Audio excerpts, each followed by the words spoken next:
And you know what that means. It is time to start some more Banjo-Kazooie. And how appropriate that we're starting with a preview of the next level we're playing. But let's go ahead and jump right in here.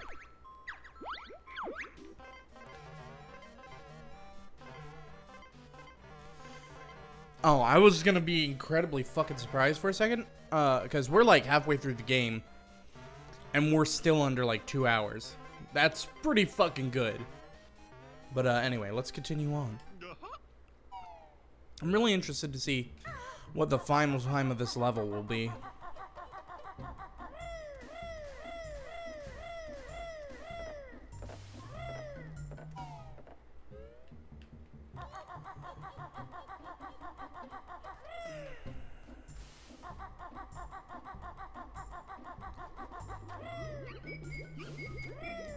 Alright. Oh my god, get in the fucking cauldron. There we go. So, I'm actually gonna be cutting this off an hour early today because I do have another interview. But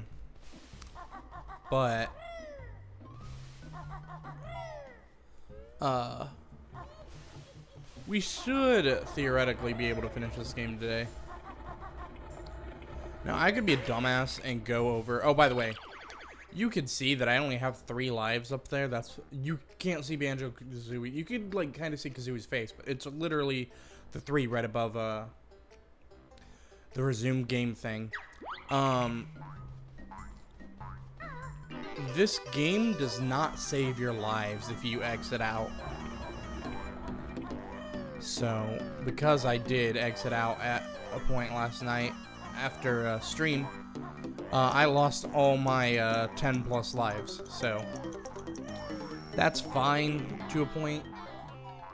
It's really not gonna like affect us a crazy amount. I'm gonna go take a second here and open up my blinds a little bit so that there's some actual fucking light coming in so you guys can see me.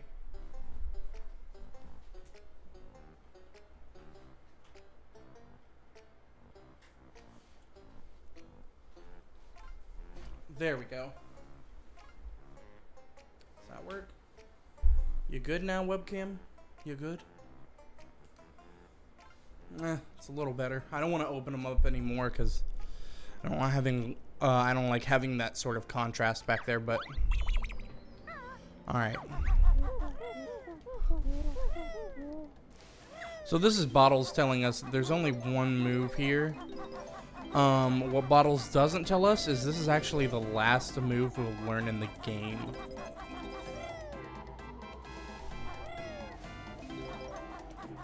I'm just going and picking these up right now. There's a couple things. There's one thing I want to do like immediately, and that's go grab our last move, which is right here. It's actually kind of in a really inconspicuous spot. I don't know if I ever found this when I was a kid or not. But, it's honestly one of the most handy moves in the entire game.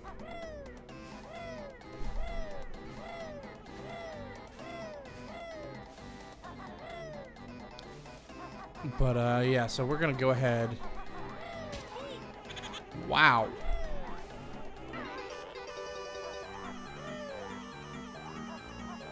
My jump timing is, like, really off today.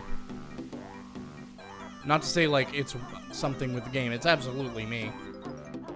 It's just, like, it seems off today.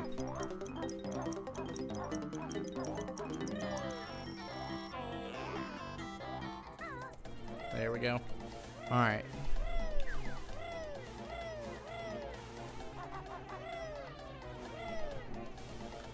So, then we make another trip over here. And if I was going for the speedier route, I could have, I could have just gone over and used, gold feathers to grab that.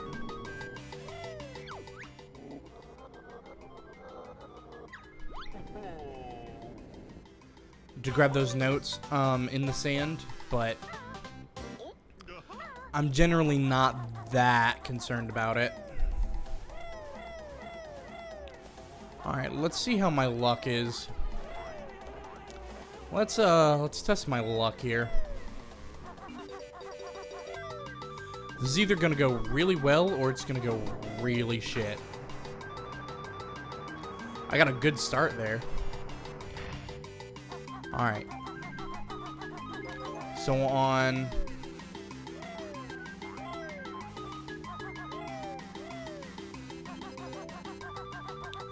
corners there are music notes.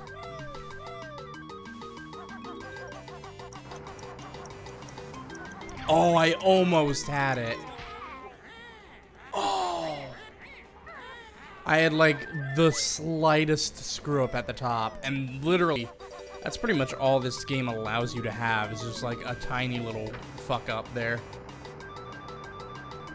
Because the timer runs right here during that cutscene, and it's just, you want to talk about things that are unfair? That's one of them. But, we'll be able to make it this time.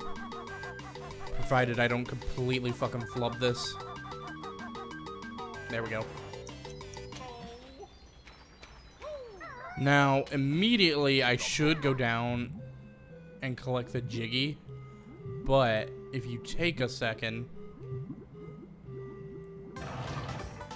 and swim across there, you can get that Mumbo token beforehand. Because if you grab the Jiggy first, the water drains here. And you can't get it. So it's better to just go ahead and grab it then when you can. Now these guys are also technically invincible. The only way you can kill them is with gold feathers. Which do actually damage, which is kind of nice. I'll collect these, why not?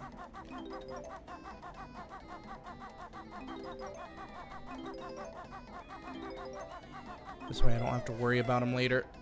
Oh, whatever. This game can fight me. Alright, eventually I'm gonna get all these notes here.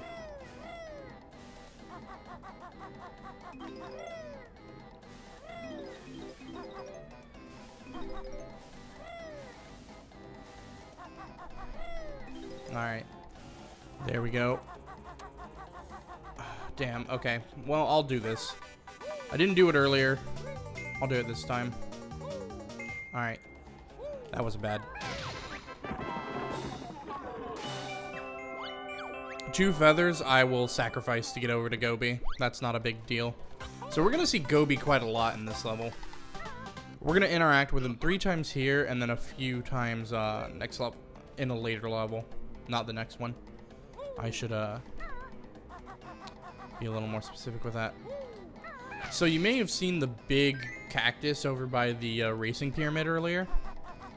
So that's where we get our honeycomb here, one of them. Anyway. Alright, now there's kind of a trick to this.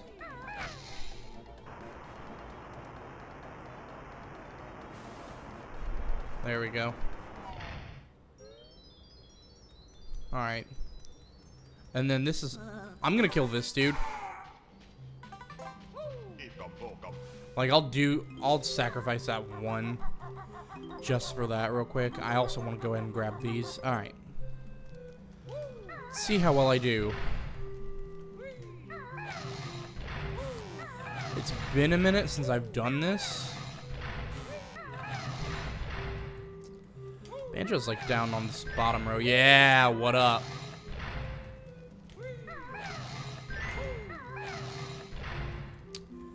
Kazooie's like... Oh, beautiful. Notes here. No, that's blue egg.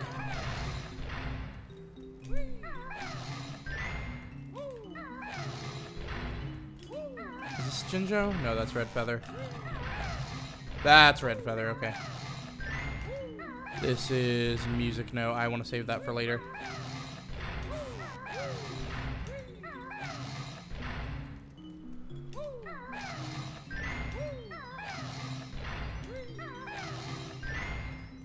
Okay, and the reason I wanted to save that music note for later was so that I could do this.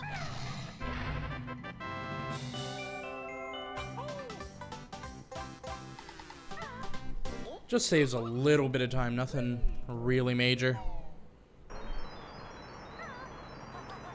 But with that, we're getting pretty close to being done with the level.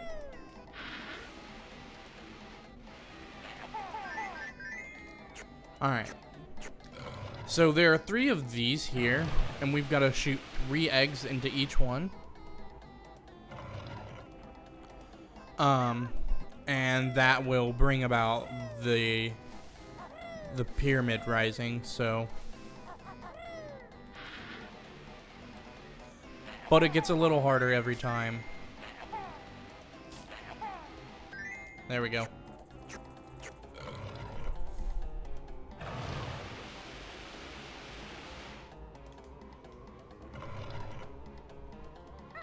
Nice thing is, overall, Gobi's Valley is not actually that difficult. The one thing that can really, like, completely fuck you up here is just, like, getting hit by the sand. There we go.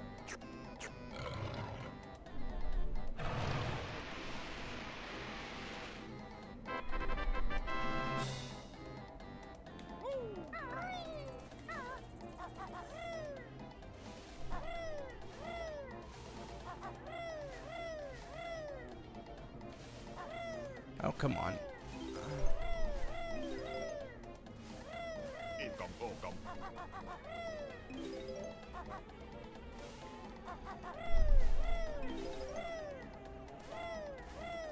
Alright, now I'm gonna grab these eggs. Or I'm gonna try to.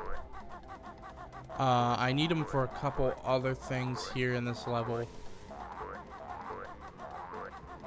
So it's good to have a solid supply there.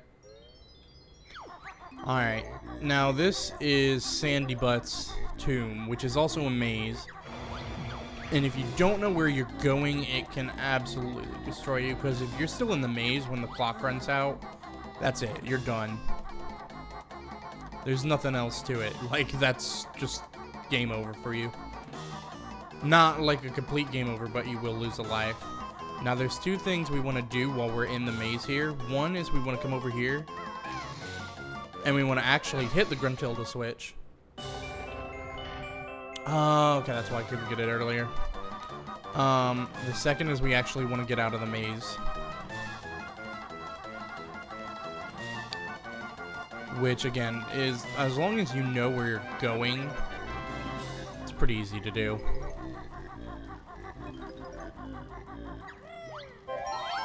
There's also a Jinjo in that pot, which I feel like is one of the most easily missed Jinjos. But luckily they move around a little bit, so they're not terribly difficult to find. Oh, there's a Mumbo token. I will absolutely take that. Cool. And with that, we're done with a lot of the level. A lot of what's left is stuff outside here. Let's see, Gobi should be... Yeah, he's over here.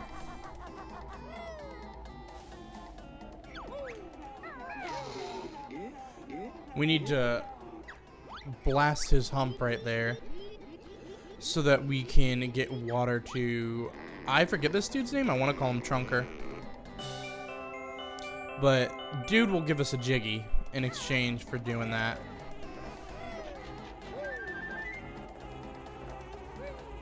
I don't... Yeah, I don't... I was going to say I don't think I can make that jump, but... Alright. There we go.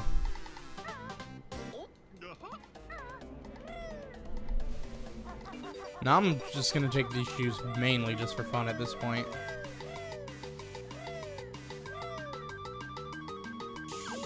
Ooh.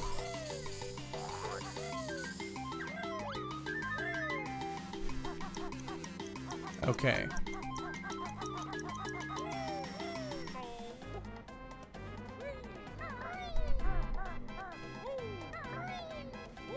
Alright.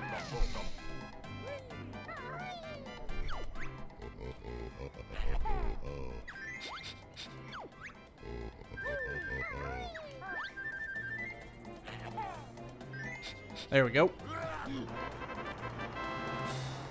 Sneezes and the door open. Ooh. Let me do this. Not quite. There we go. That's the trick so that you can fall from whatever height and not lose health.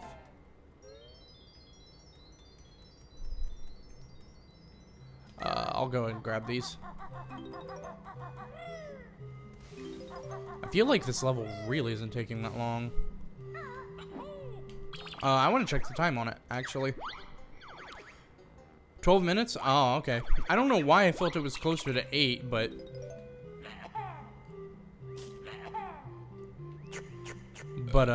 yeah, so this is gonna rise up.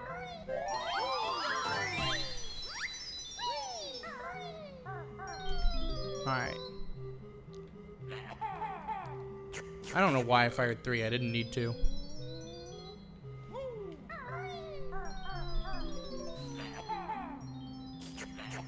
Oh. I more or less did the same shit there again, but... There we go. There's our next Jiggy.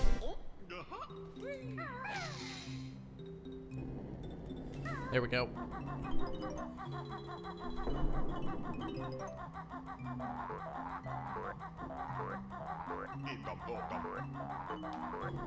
Alright. And with that...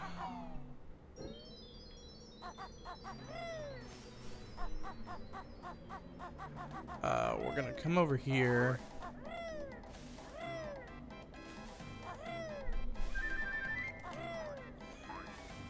And one of the cool parts about the platforms there is that you can kind of just force yourself up them with a well-angled jump with the Talon Trot, so you can kind of keep your speed going. Because Talon Trot is a faster movement than Banjo's walking or running, rather. So basically, whenever possible, you want to use Talon Trot. Unfortunately, I seem to be really bad at this particular jump today. Alright. So, there's a couple things. No. Oh. That was shitty.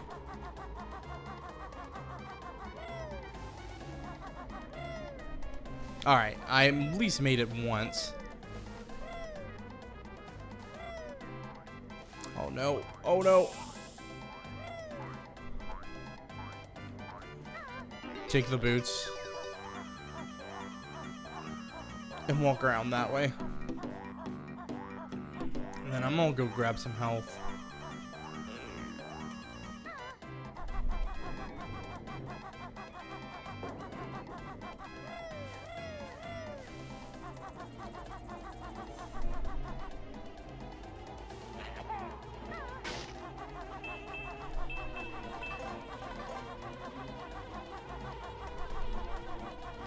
Alright.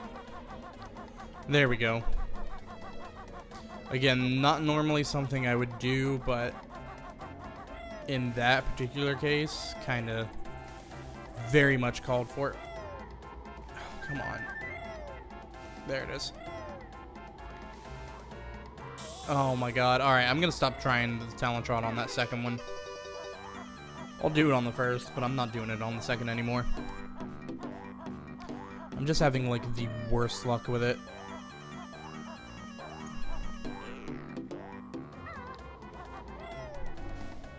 Or maybe I'll just try it on this side.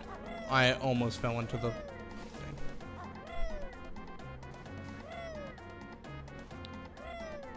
There it is. Alright.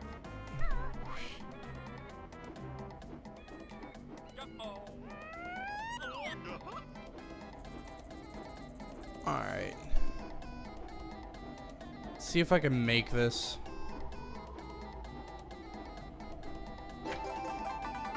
Nice.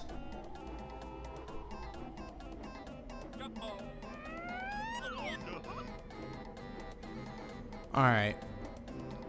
So, that's literally the only way you can get the honeycomb. I love how this dude is like, yes, summon all of us ancients and we can beat the witch. It's just like, oh shit, we can beat the game here? Nah. I've already told you guys that there are other levels. So, you should know by now that we're in this for a little bit longer at least.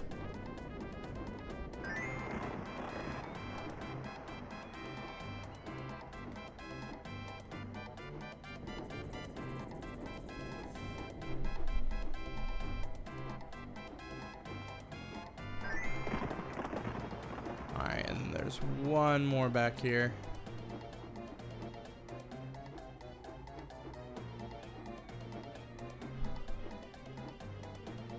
Alright, this will be fucking amazing if I can get it. Well, alright, I was gonna try and like beak bomb my way through it, but come on. Just, there we go. And he's just like, haha, just kidding. Here's a Jiggy. It's like, alright, thanks.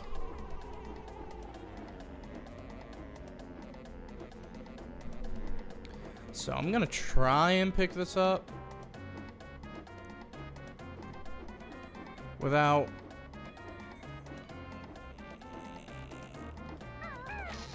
ooh, alright. Not great, but I'll live.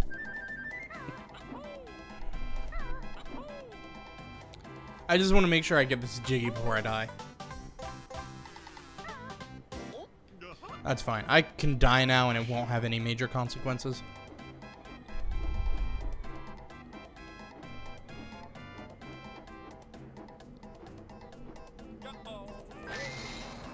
Alright.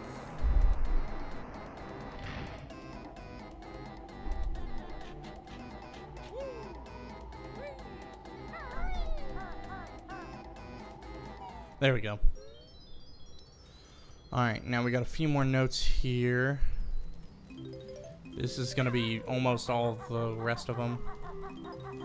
But also not... Oh, come on. There it is.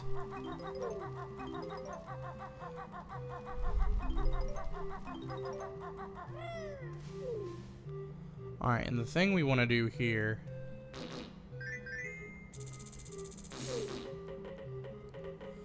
is not suck, first off.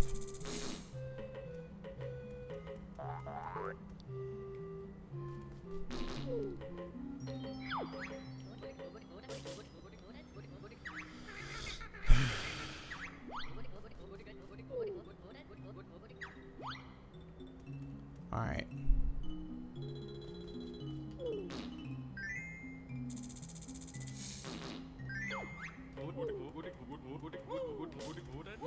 Alright, here comes...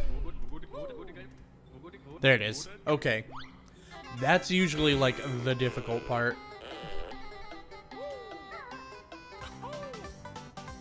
Is getting on the snake's head so that way you don't have to climb him.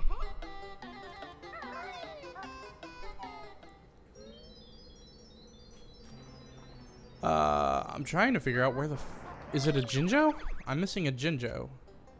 Oh, I know which one I'm missing.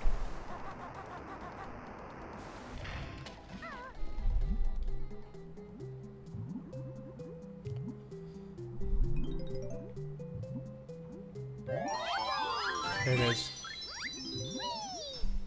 I'm missing 2 Jinjos? Oh, I know which one I'm missing.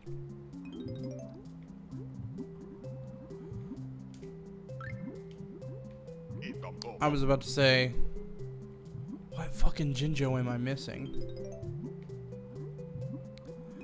But I did literally forget to come down here earlier, so this is me playing catch up now against myself.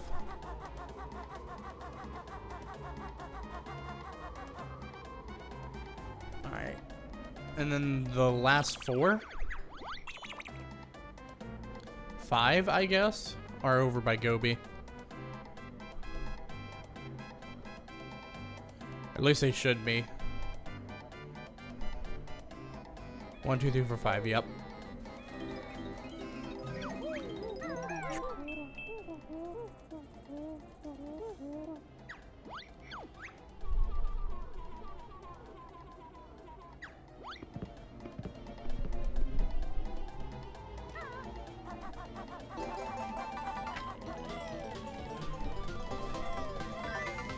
I literally never make the jump to safety there. So I screwed up on our dog Sphinx, but otherwise, I at least got that.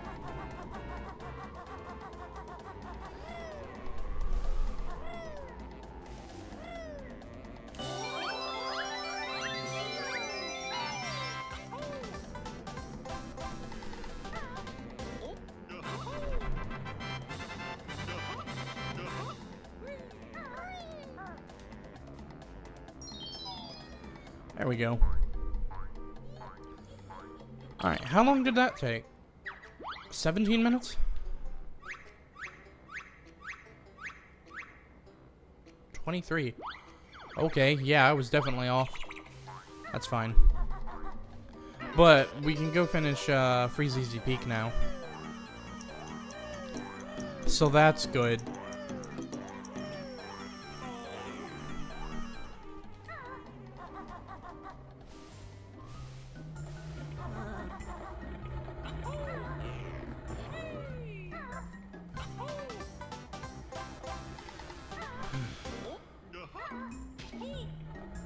Yeah, these guys always suck.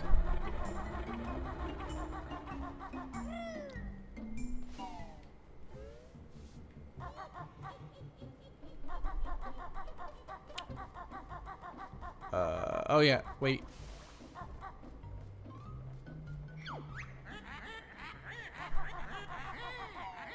Oh yeah, I'm going the wrong way. I need to go this way.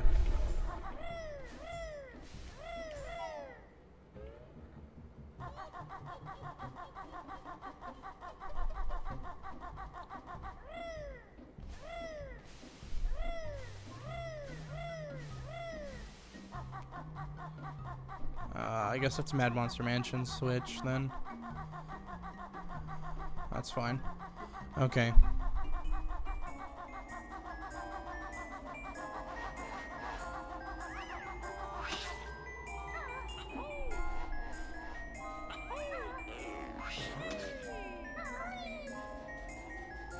All right.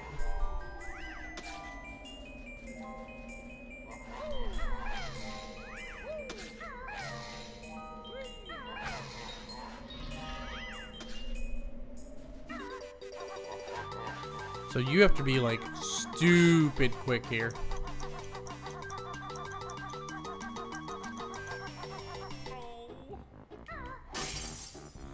You will literally get that just as it breaks.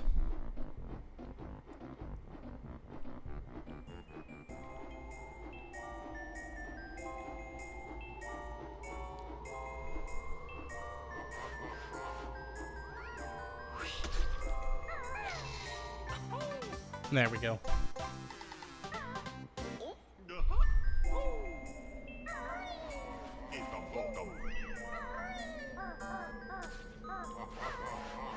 Alright. Now we can finish Freezeezy Peak.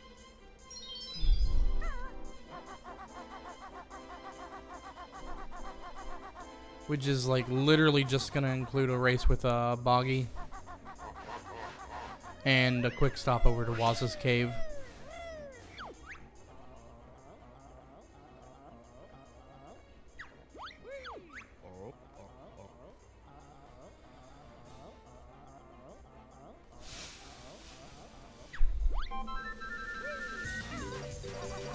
Now this is the like actually difficult one.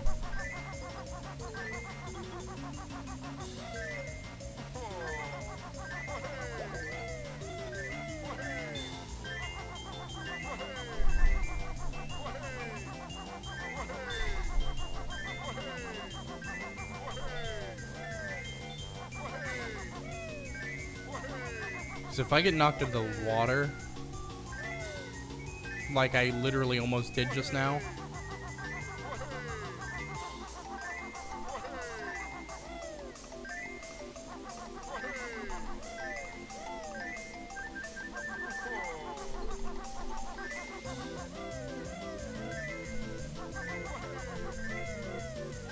There we go.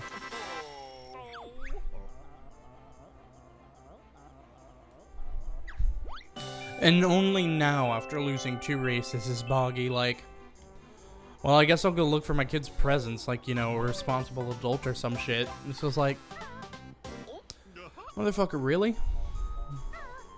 Alright.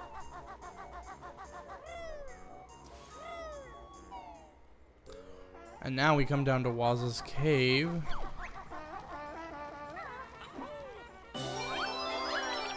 How many? 2.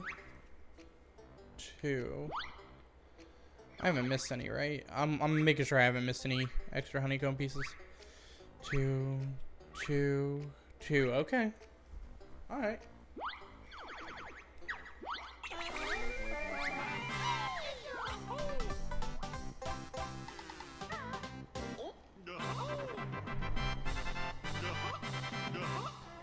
And that is the level finished. Now, there's a room back behind me which would normally hold the ice key, but I've already gotten it, so it's not that big of a deal. Of course, dude is gonna try and come at me with these snowballs. I'm gonna grab red feathers along the way just because I'm not... I don't have a whole lot of them right now. I mean, I do have 42 now, I think it just said, but more are always appreciated. And with that, we can go start Mad Monster Mansion.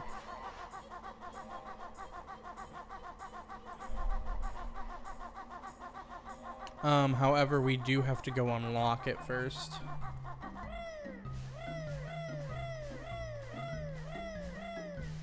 We easily have enough notes to unlock the store. The mid-game is kind of where the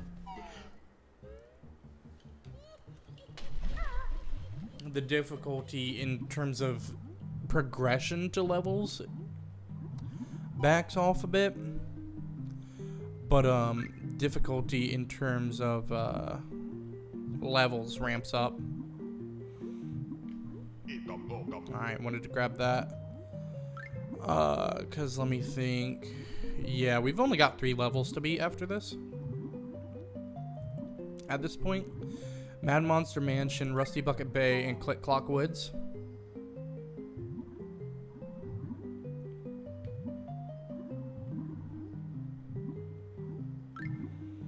Oh my god, if I drown here, I'm gonna be so annoyed.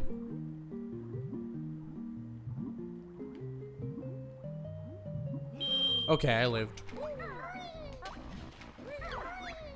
That honestly would have made me slightly furious.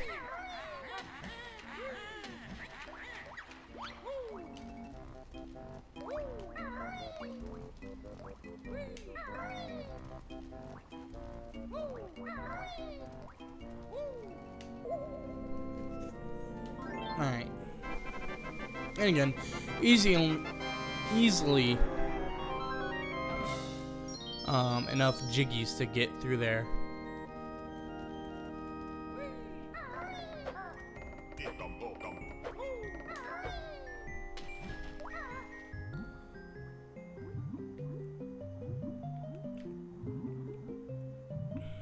Alright.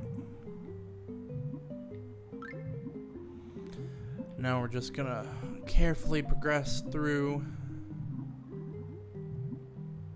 I said carefully. The only thing we need to be careful of is this asshat piranha. It's gonna be over here on my left. Yeah, you see him just past. Oh, well, actually, you probably don't. Webcam's in the way.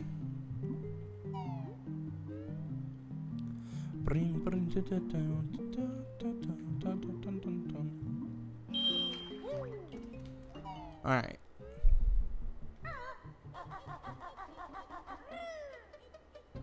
Oh, shit. I kind of deserved that one.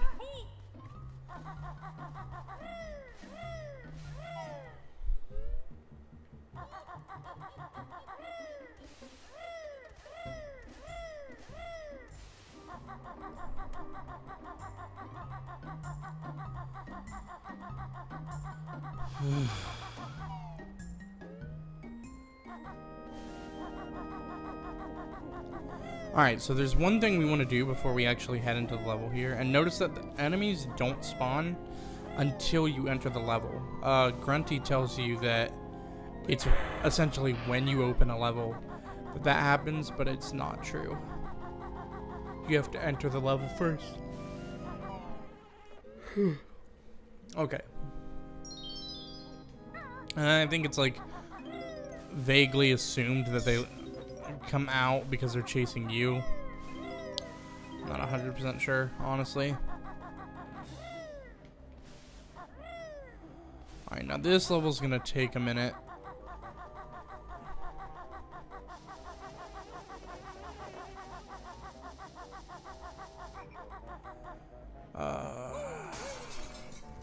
What's in this one? Yeah, there's nothing in here. Alright.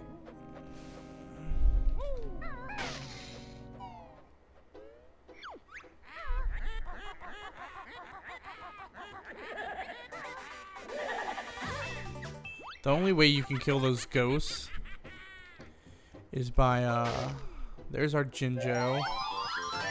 Our Jiggy is here?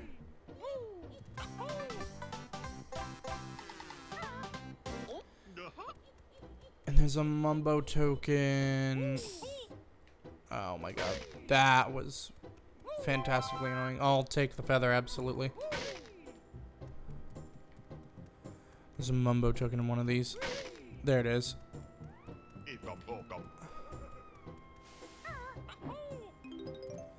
And there's music notes up here.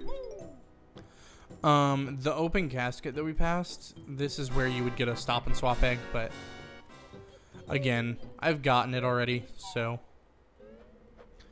not an issue. We do have to...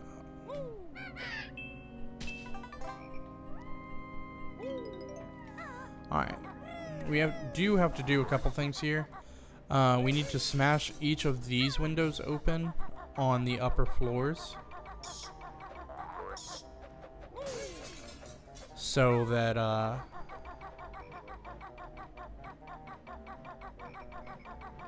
we can make it through the windows with our transformation, because our transformation does not have an attack. I forget. That's Logo. So we don't need to do anything there.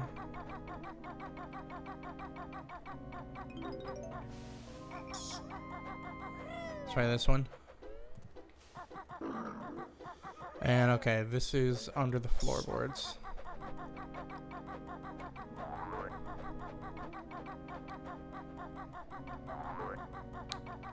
I'm a little confused right now. Oh, there it is.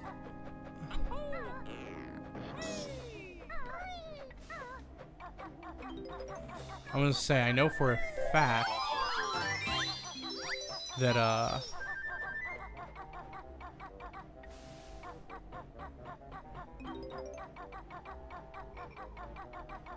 there is windows up here. Okay.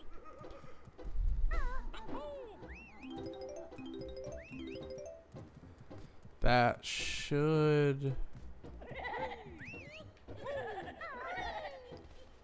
Alright. Oh, right. These guys are just essentially reskins of what we dealt with in, Rusty Bucket Bay. Or not Rusty Bucket Bay, Clinker's Cavern. There we go.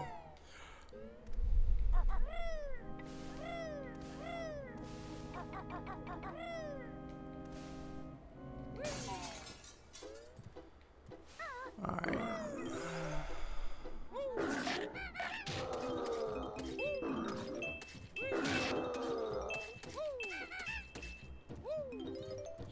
There you go. Alright. And now we can get the hell out of here. Alright, let's hope I get this on the first try. And by this, I definitely did not mean,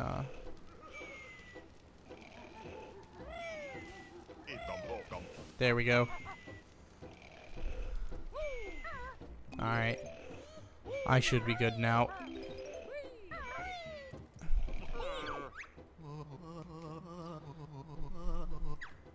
This is Napper? And he's very good at just that, napping. However, he's a bit of a light sleeper, and if we were to have stepped on the wooden floors here, we would have woken him up. But because we were on the chairs and such, I think it's an extra life. Meh.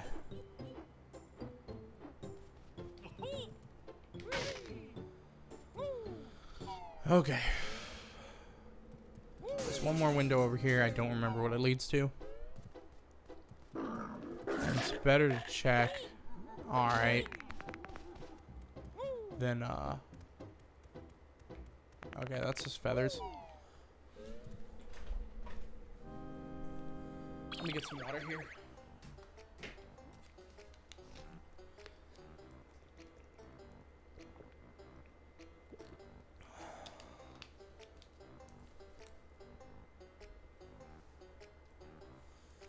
Okay. Now, almost everything we have to do from this point on requires us to be outside the main house.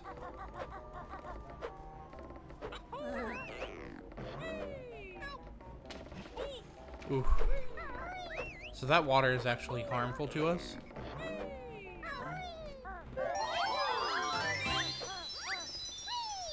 Okay. And then, yeah. Ooh. Wow, I got close to getting destroyed there, but that's okay. We're doing good. Now, there's a few things I have to do to set this up. That's one thing I need to do. Because there's a, it's basically a timed event. I'm gonna grab these notes.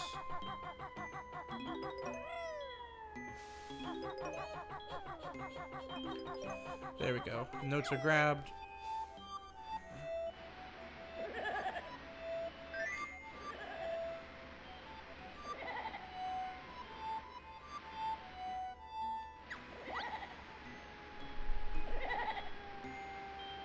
Alright.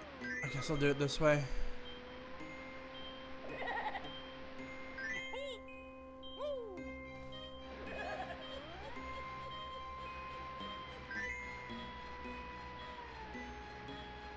See.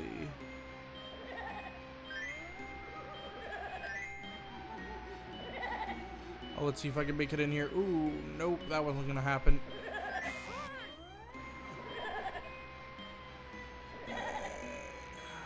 Alright. See.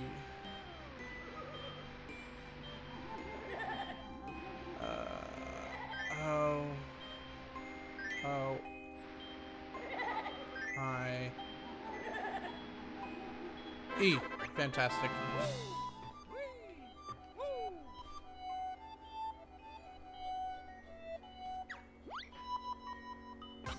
There it is. Nothing too crazy. And we also don't have to deal with the purple ghost getting out of here, which is good, because fuck that. I hate invincible enemies. I'm tempted to kill these two just for some health, but...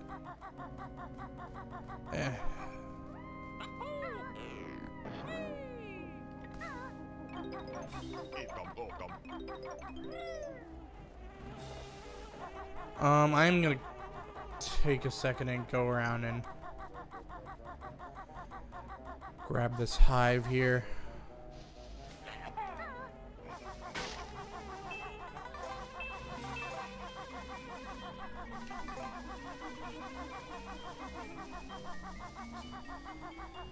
Because the next part can be a real pain in the ass.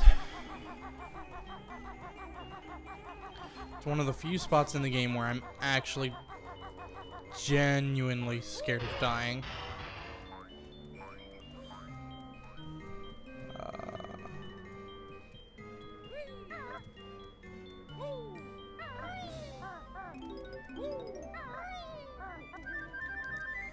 I'm amazed I did not get destroyed there.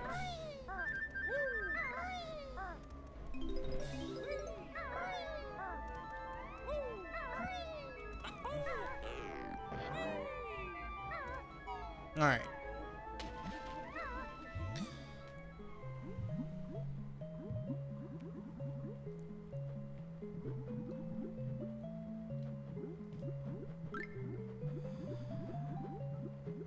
Again, this is where I need to be like super careful. This is literally like surgeon precision type shit. And here's the thing, I can get down here with the transformation and do this that way, but I don't like to.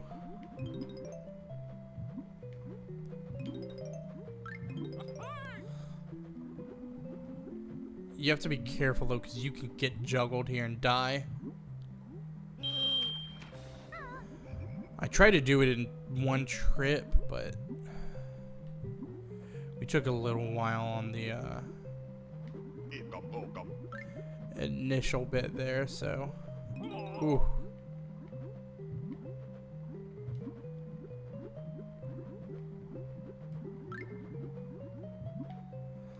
Okay.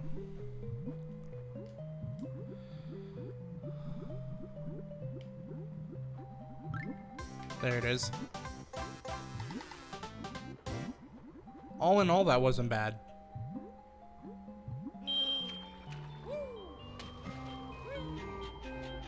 Okay. And also, for the record, you could still absolutely get wrecked there as the transformation. Because, yeah, it doesn't take much. Movement can be a little finicky there.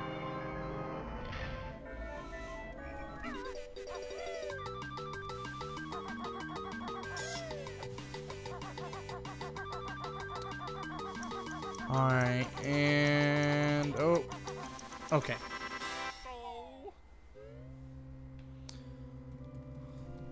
Now, there's two ghosts here, and I need to be super careful.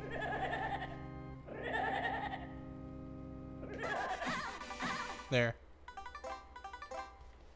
Fantastic. Now I don't have to worry about them for the rest of the time I'm here.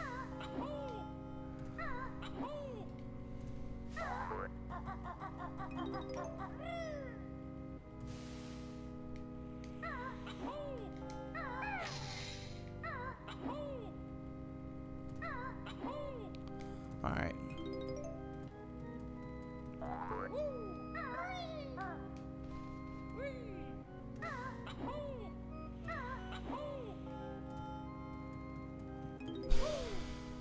Okay. I wish there was a better way to navigate these pews. I assume they're pews, but I don't really know. I don't go to church. I've never actually been to like the traditional sort of church either. They would actually like have pews. They've always had like actual seats. Oh my god, something in my eye. Can we not?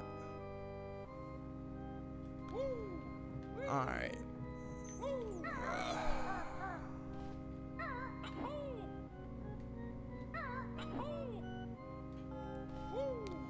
Alright.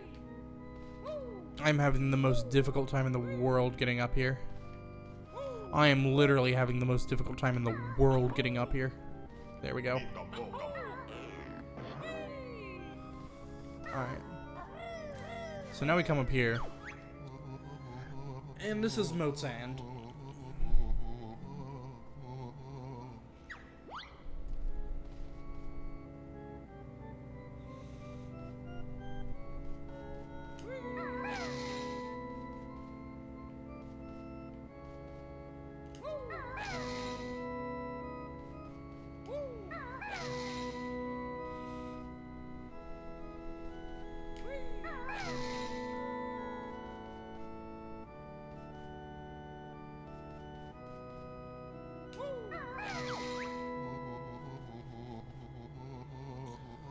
copy this tune, and amazed I'll be.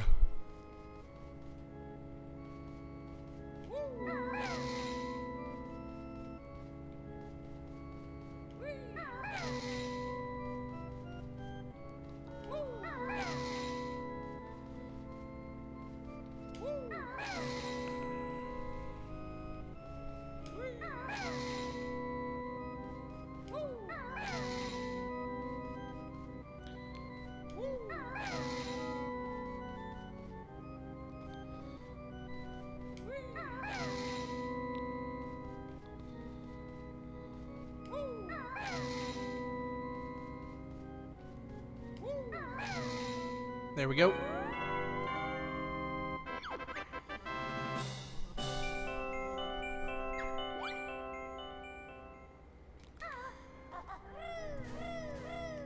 Fantastic. We're actually doing pretty well.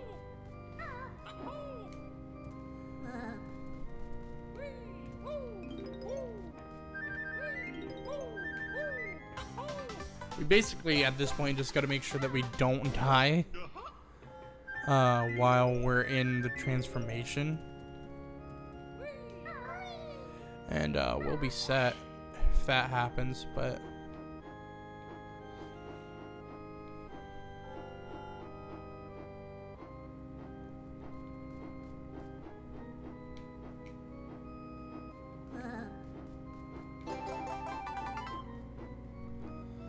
Alright.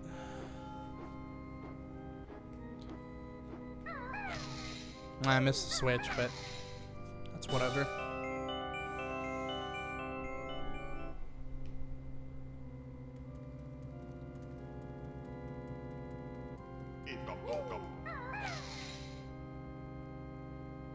There we go. So yeah, like normally that fall would have destroyed me, but because there's that glitch, we can basically just completely forget about it. We can forget about it. I do apologize for that incredibly shit joke.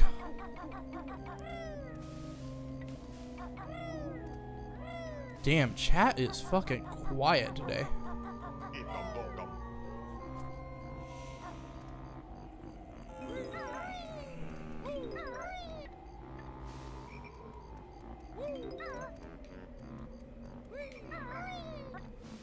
Being very careful here.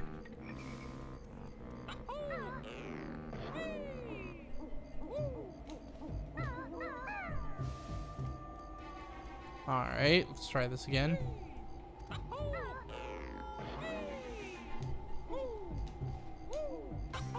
There it is. I always love places where you can see the entire level, because like you could see it's not a big level really. There's just a few places where it is kind of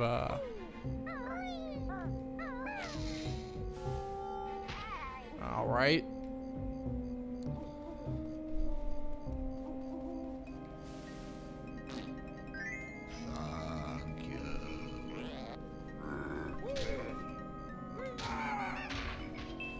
Now these guys are gonna be lovely and give us the health that we need. Alright.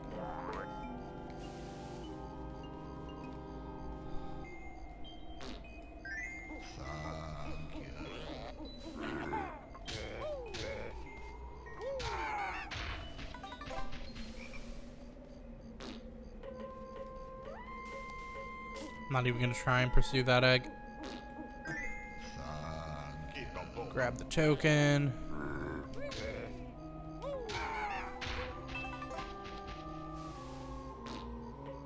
Oh, whatever.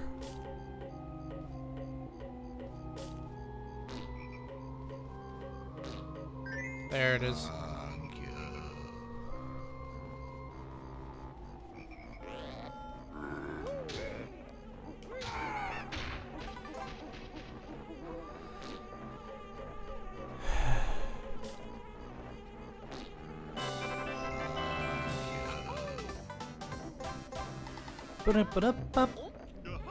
Now, the nice thing is, if you actually pay attention, there's this window here, which you can just soar right through, basically. And this is basically just the nicest room in the game. You only have to deal with a few enemies, and they're like the easiest enemy to deal with.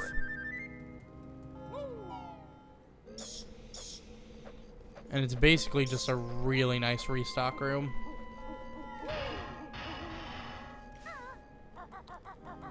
Alright.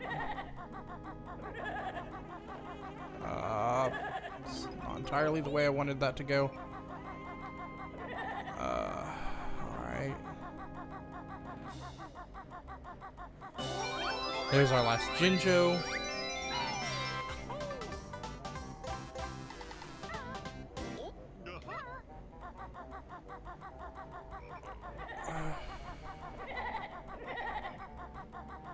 Oh my god, they're both here. That sweet dodge, though.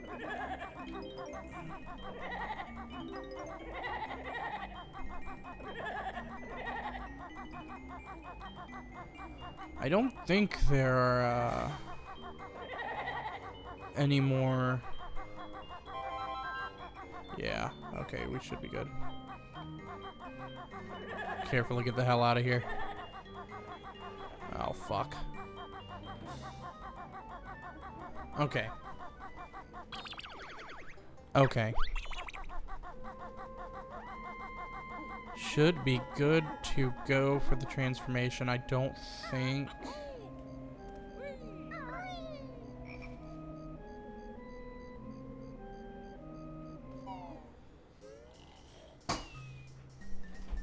Okay, there's only like a couple places we could go.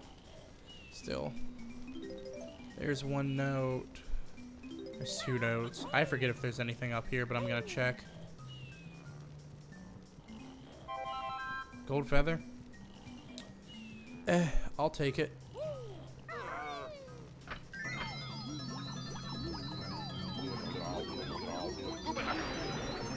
We actually have a good start on our last transformation, too.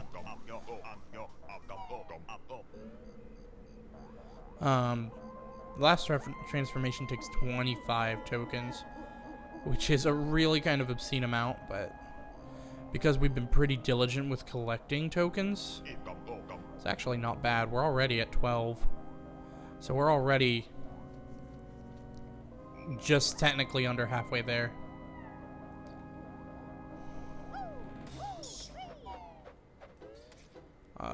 Okay, yes. Fantastic. Then we want to kind of circle around here and say hello to Lago, kids.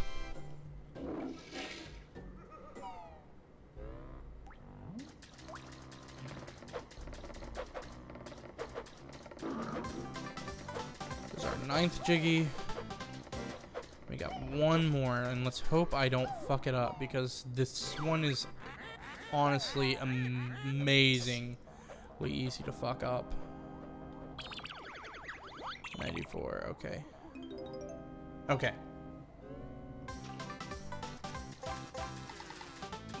Literally, if you... There we go, that's the level. If you, like, get in there too fast or something, or go a little too fast on the way there or whatever. Oh, this guy's gonna get me. These guys are immensely faster than I am. That's fine though. So we need to come over here. This is actually kind of like one of the trickiest bits of the game. I never found it as a kid. But we need to come over into this. I guess this is the game's interpretation of a mausoleum or something. I'm not entirely sure.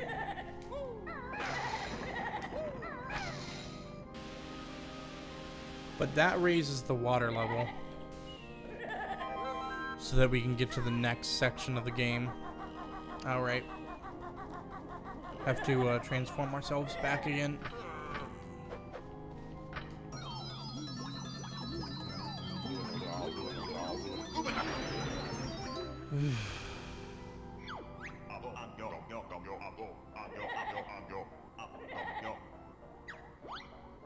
Alright.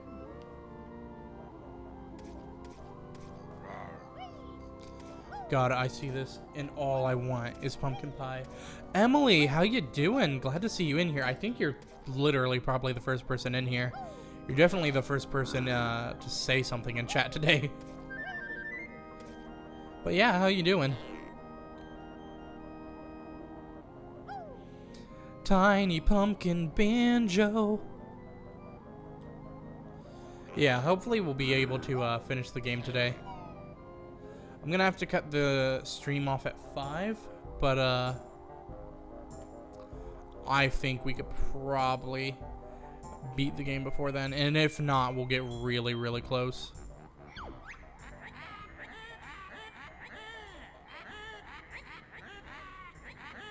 Meta DJ I love? Oh, hell yeah, dude. Fuck yes, do the thing. Alright, I'm gonna talk to her. This is Brentilda. This is Grundy's sister. She's gonna tell us all of Grunty's crazy secrets.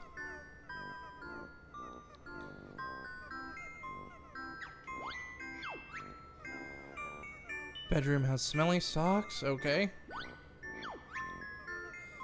Veruca plant. Alright. And spotty purple undies. Okay.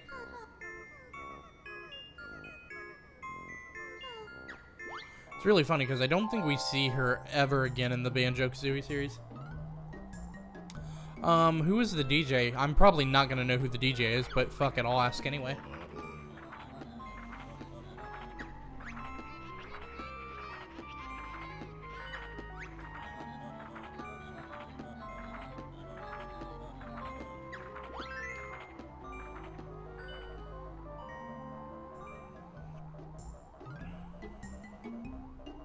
Alright. And now...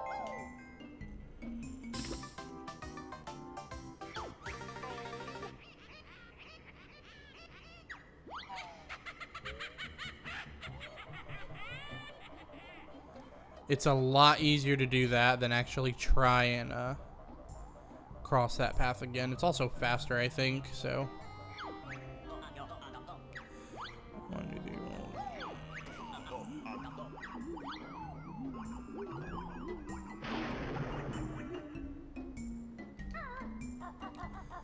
Alright, let's continue onwards.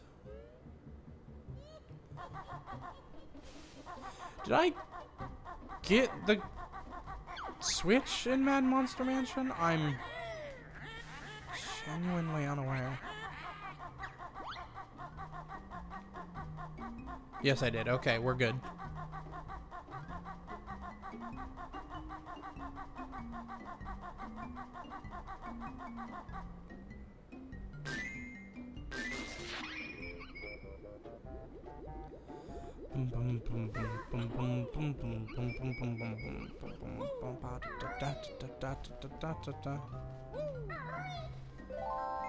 Alright. Tadpoles on toast. Maggot pie. And eyeball ice cream.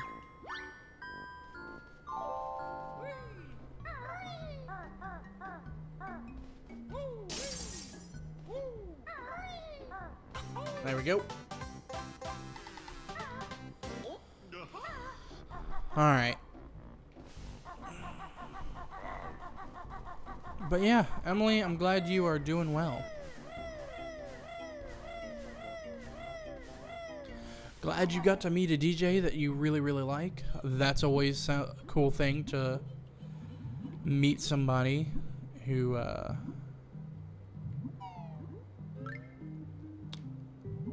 you like or whatever. The only experience I have really like that is, who have I met? The only person I can think of off the top of my head is EA.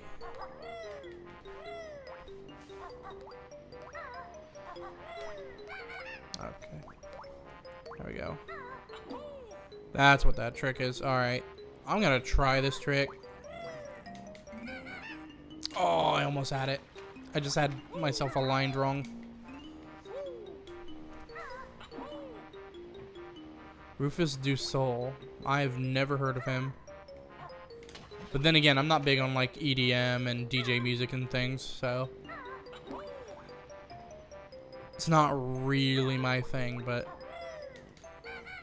oh, I should have waited. By the way, I don't have to do this like this. I'm just being difficult. There it is.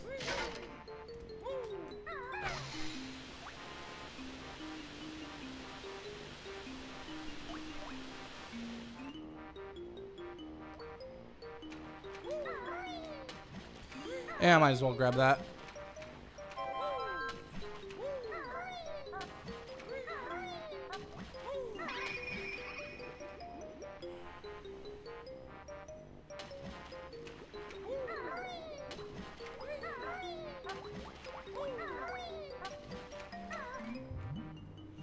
Do do do do do do do do do.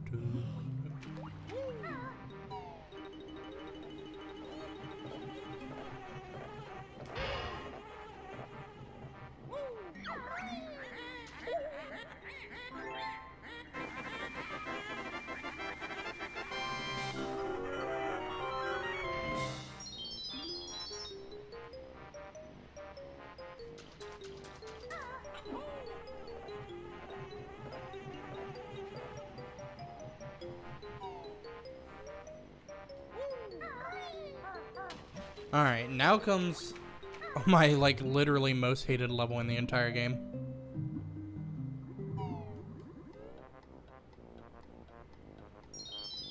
Alright. Like, I literally fucking hate this level. I expect to die here at least once.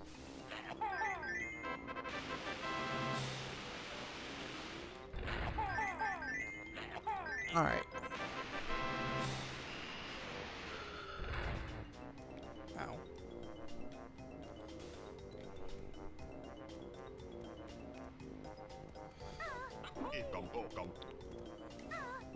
Alright.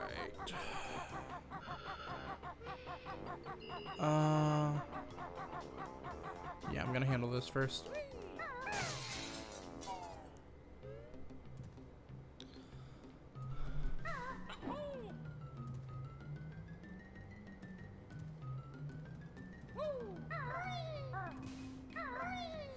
Fuck. Actually, that works out alright, I suppose.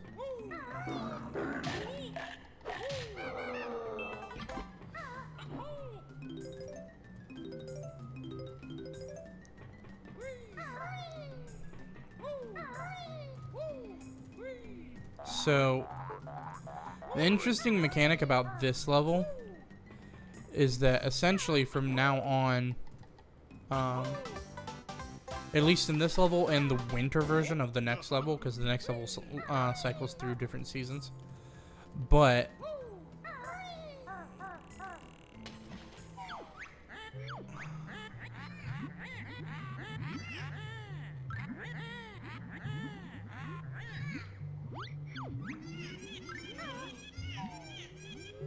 okay, in the water here and in the winter version of the water in the winter version of the next level,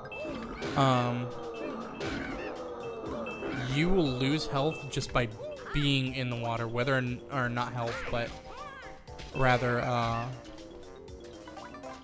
air. So even if you're swimming on the surface of the water, you can still lose air and you can still technically drown. It's kind of fucked up. But it does make for an interesting mechanic.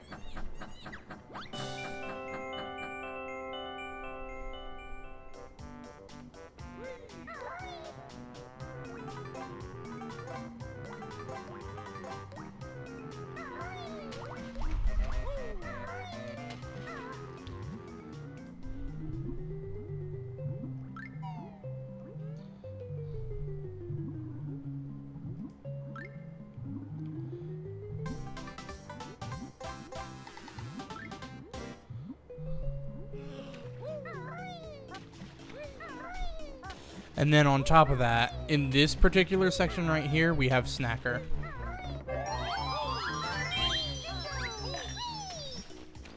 Which, Snacker actually kind of helped us there.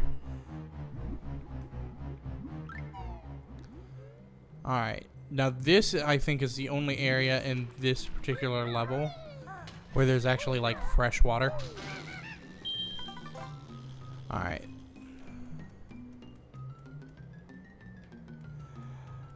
Oh, right. Okay.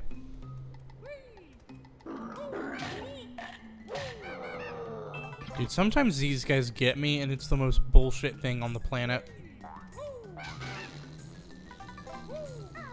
Alright. Now, I believe... Oh, nope. This counts as oil water, too, I guess.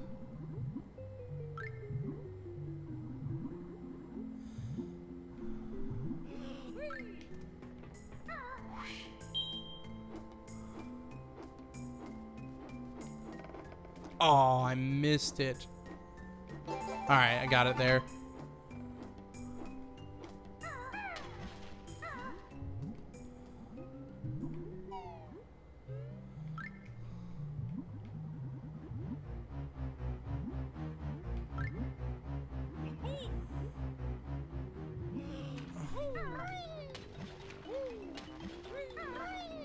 This one's closer. Okay.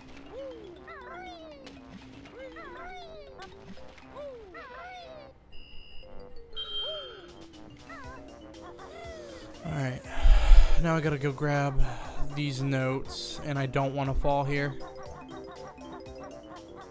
Mainly just because I don't want to deal with Snacker. Alright, well, that's fine. I can deal with that.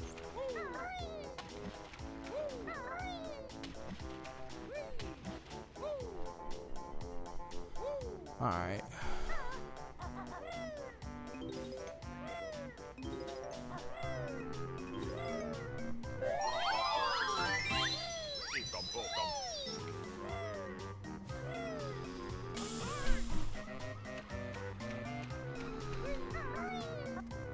Alright. Still not bad. Still doing alright.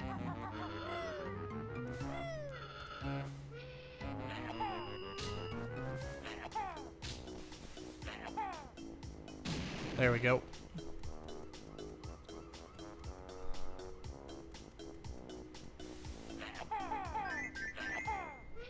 Alright.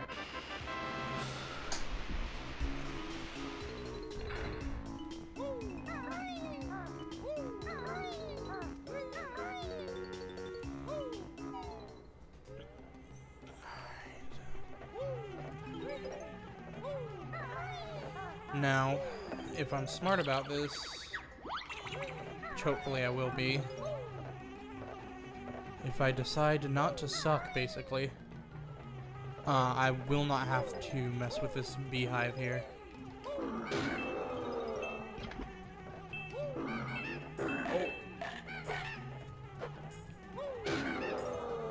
Alright.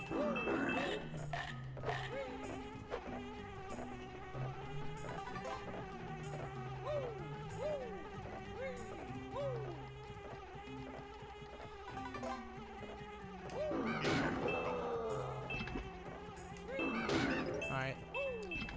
There we go. That works. Let's go ahead now.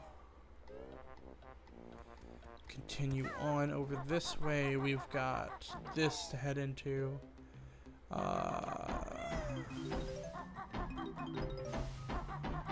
only reason we need to be in there is for those 4 notes.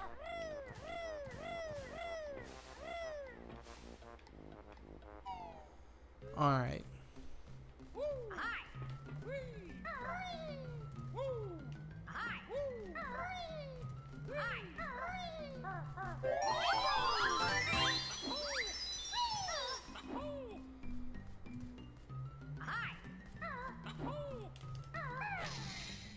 Rusty Bucket Bay, yeah.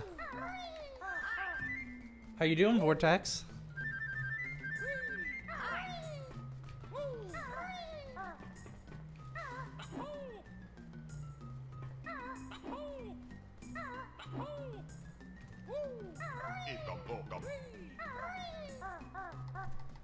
Dude, this game is just so good in general, though. I've said before, like, I will argue with anybody that this was the best platforming game on the N64.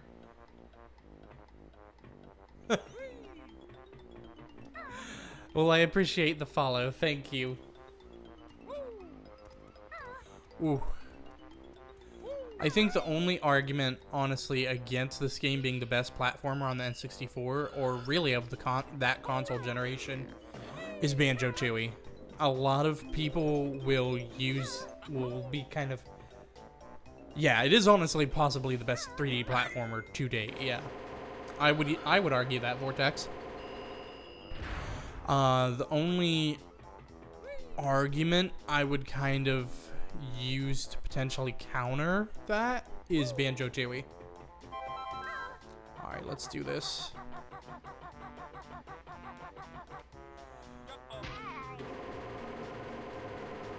Alright.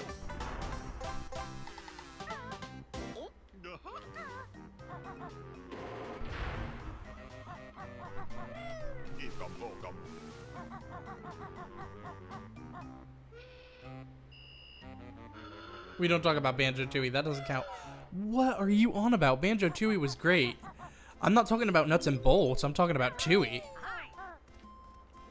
Now, if you were saying we don't talk about nuts and bolts, that would be a different story. I would fully agree with you there. Nuts and bolts was a fucking abomination.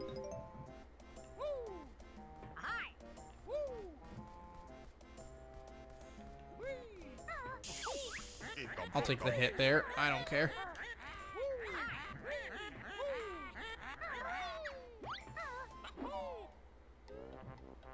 Nuts and bolts? Yeah. It's a fully licensed Banjo-Kazooie game, but it sucked. It wasn't even a platform. It wasn't even a platforming game. Fuck, what's the number on this? I know I probably should have seen the number for this shit by now.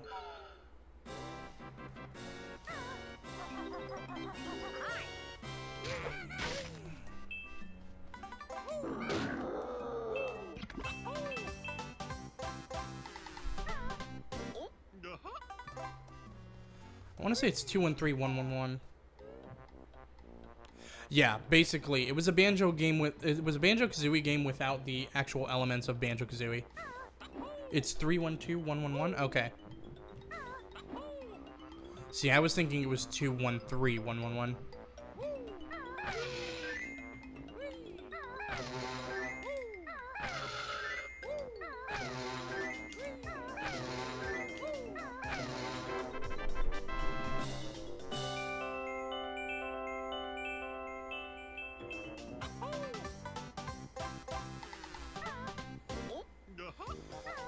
Okay. Hey. You sure as fuck did, Vortex. Better than I did.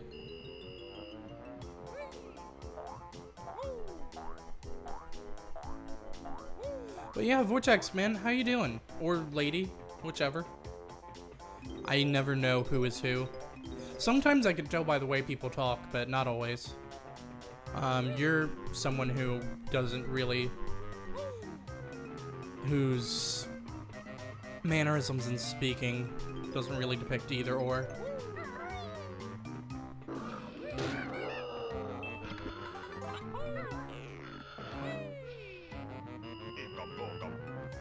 You doing fine? Good, good. Glad to hear it. A lot of my friends seem to be doing kind of, either not so well or, doing alright.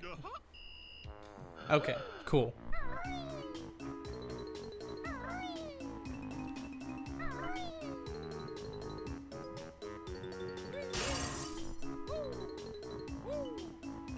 Come on. Alright, there we go. Grab these notes.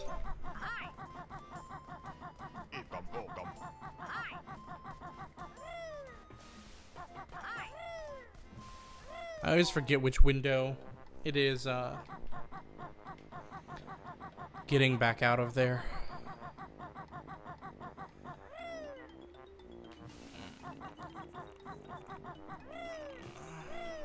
Let's go ahead and grab these notes. Fantastic. All right. Get in here. All right. Ooh. Hey, I have an idea. TNT box. Let's not do this.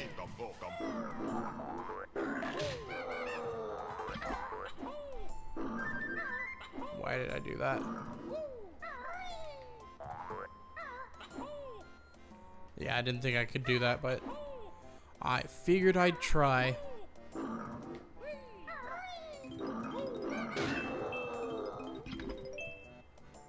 Oh, all right.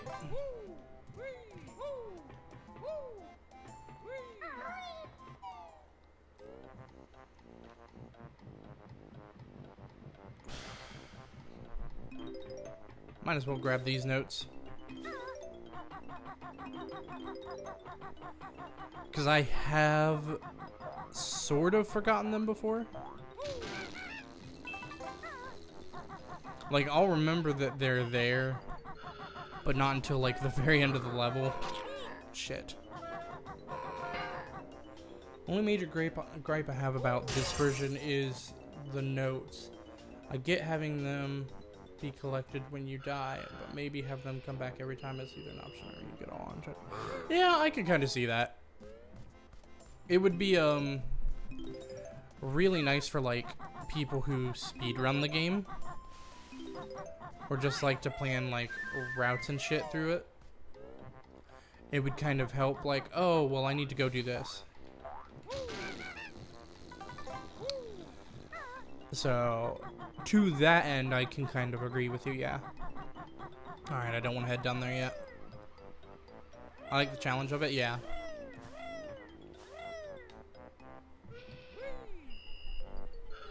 But at the same time, I do also understand why they did what they did. You know? Because this is an older game, and they're not gonna, you know, expect people to play this sort of super... Well, I guess the only way you would really play it is casually at this point, but at the same time, people just, I feel like, don't have the patience for it. I do, but I played this game as a kid, so...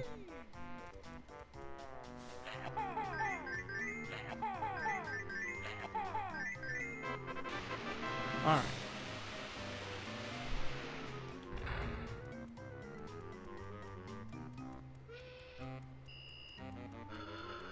Alright. 1, 2, 3. Jinjo.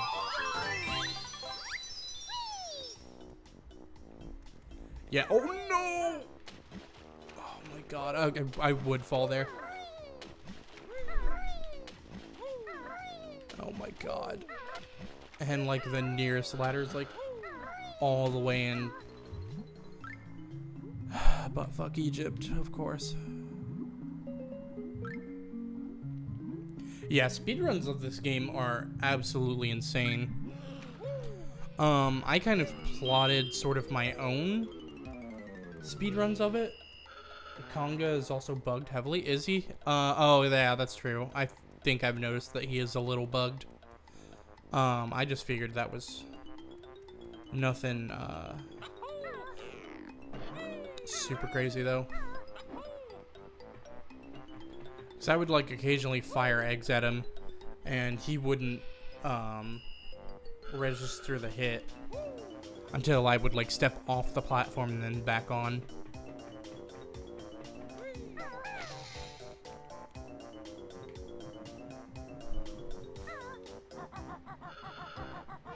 Yeah.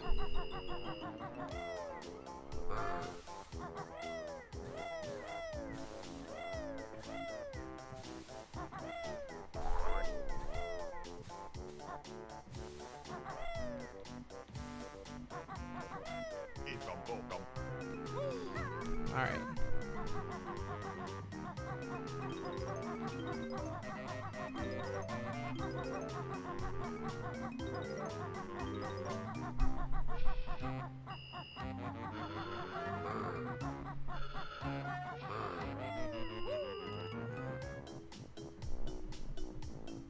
Yeah, I fully believe that that would happen, Vortex.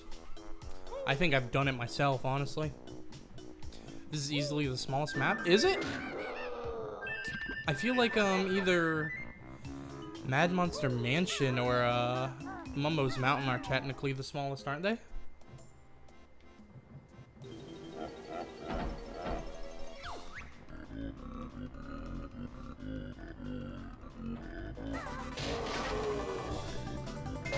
Tell your coworker to fucking play Banjo-Kazooie. That's obscene. I've still not played Banjo. No. I don't accept that. Are they really? That's interesting.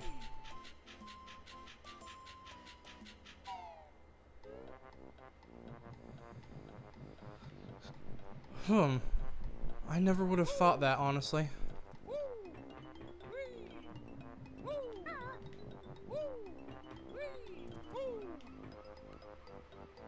We don't talk to those kinds of people. We don't talk to the non-believers. Who doesn't play Banjo? I guess people who didn't have childhoods, but, you know. What am I doing? Alright, there we go. Alright, this is literally like one of the hardest jumps in the entire game. I don't care what anybody says. I'm gonna try and make it. There we go.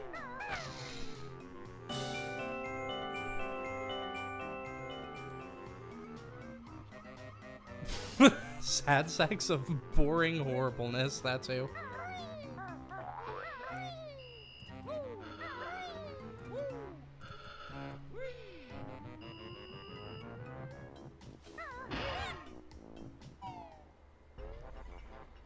Alright, let's see if I can do this. Alright. I sometimes have trouble with that jump.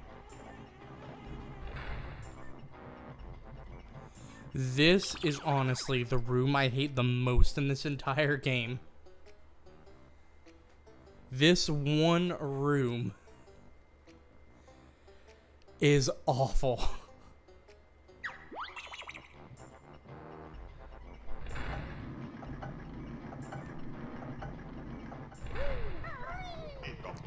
This room is literally the crusher of dreams.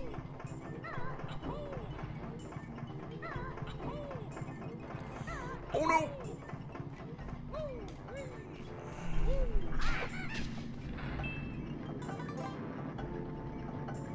You stream the game, but you still need to edit your videos? Nice, dude. I don't even edit my videos that I put up. I just literally straight export them to YouTube.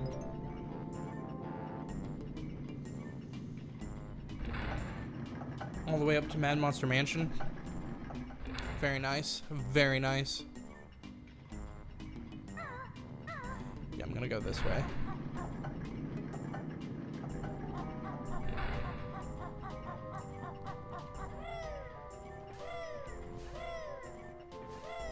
Okay, I should not have done that, but it did pay off, so I'm cool.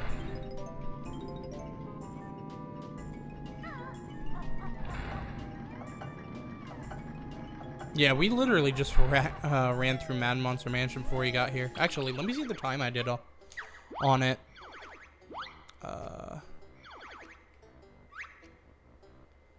23 minutes, that's not bad.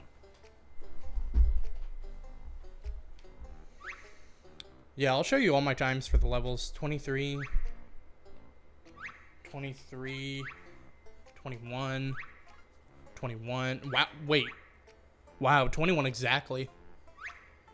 19, 17, 10.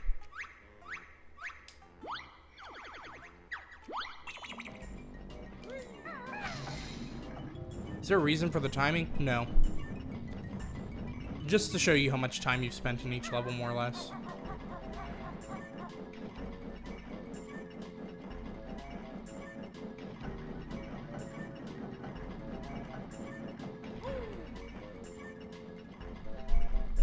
Alright, okay. Oh man, I don't know if that'll work. Okay, nope, that did not work. Zoomed through the entire game in an hour? Any percent? I feel like the record for any percent is still over an hour. I could be wrong. I'll have to look it up later.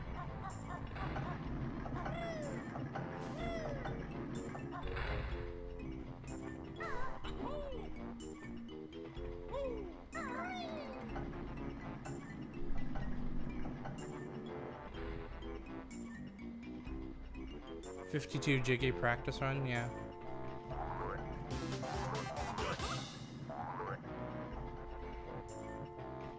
Alright.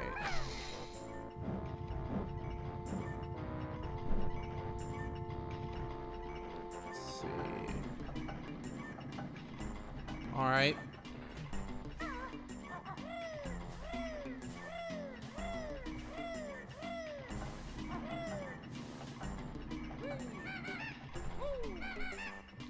See if I can do this.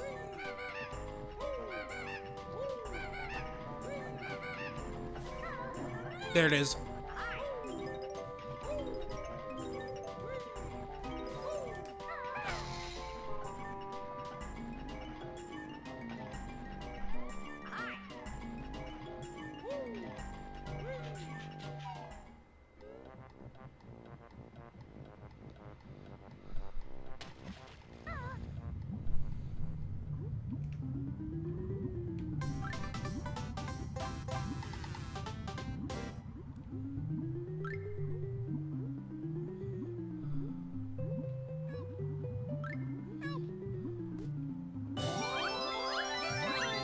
Of course this... Oh my god, please.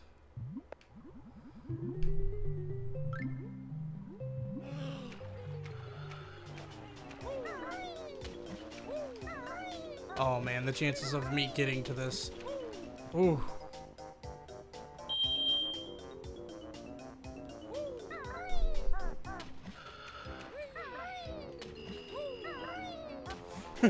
Vortex is over here cheering for my death.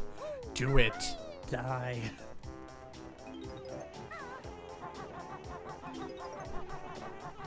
I know. Literally like a few seconds more and I would have been completely dead. And now I'm trying to figure out what 4 notes I've missed. This is like literally one of the worst worlds for like figuring out where the fuck you've missed notes. Because it's probably in one of the windowed areas or whatever. Window spots. Yeah, I had about 1 hop left. But you were only mostly dead. That's true. Oh, did I miss some in the engine room?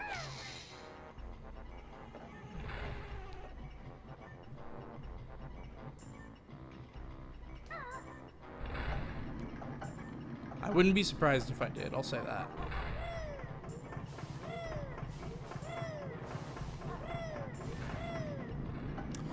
Oh yeah, in the center there. Okay, I gotcha.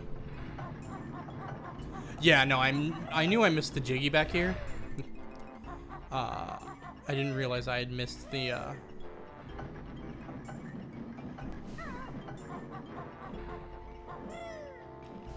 notes here. I thought I grabbed all the notes.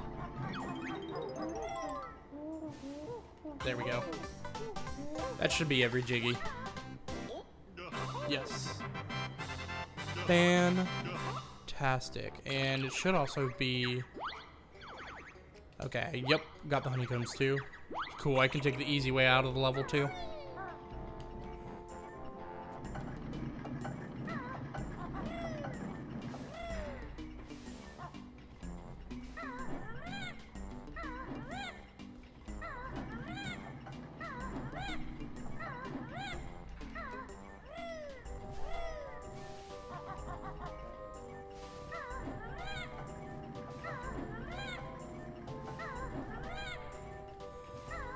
This is honestly, like, I don't understand why I, like, get this sometimes. There it is. Alright, it's just a very, very specific spot, apparently.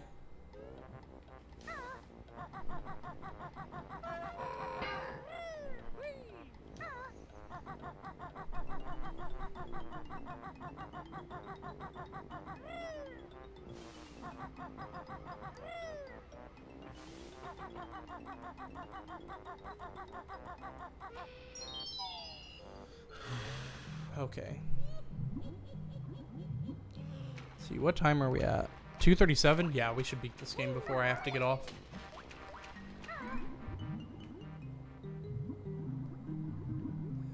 I gotta figure out what I'm gonna play next, though.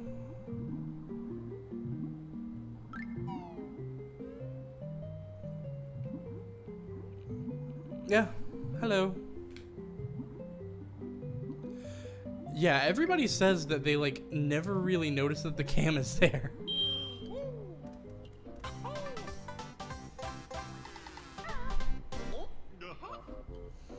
I understand that, like, my room's not well lit, though, so.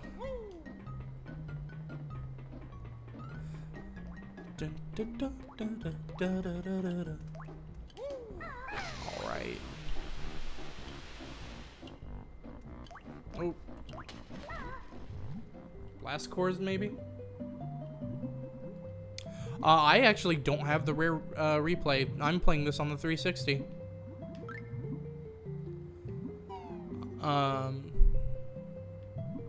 It's your number 4 game? Nice, dude. There it is.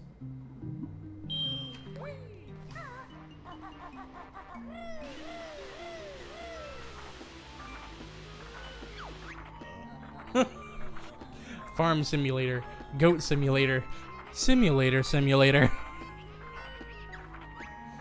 Dude, I tell you what I'd love to play. Once I get better equipment and shit, I'd love to. Didn't realize the 360 changed the textures of the honeycomb. Did it? I honestly didn't really notice. Oh yeah, I guess it did. I'd love to play like Job Simulator. That looks like a lot of fun.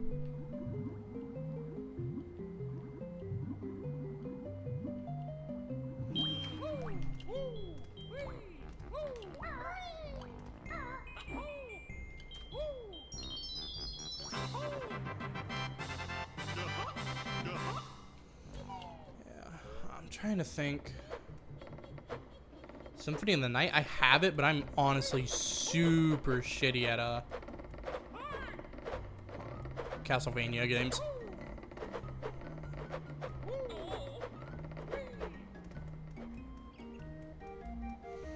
Like, I am legitimately awful.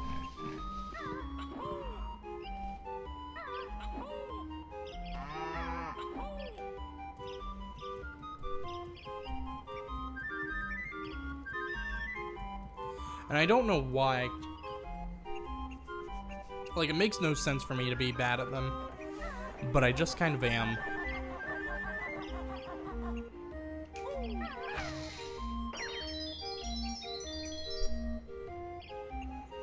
Alright.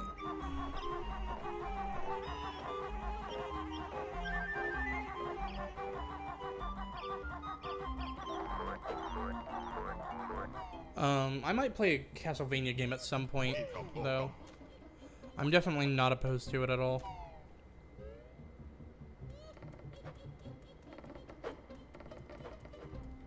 I'm decent at Smash. I'm decent at Super Smash Bros. Melee, at least. I haven't had a lot of practice with, like, the Wii U version, even though I own the Wii U version.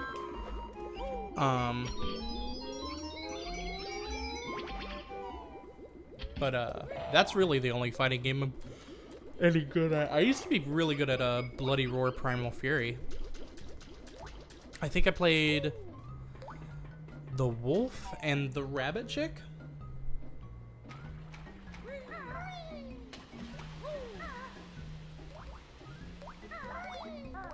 Oh, you play, you're a Link main? I play Samus.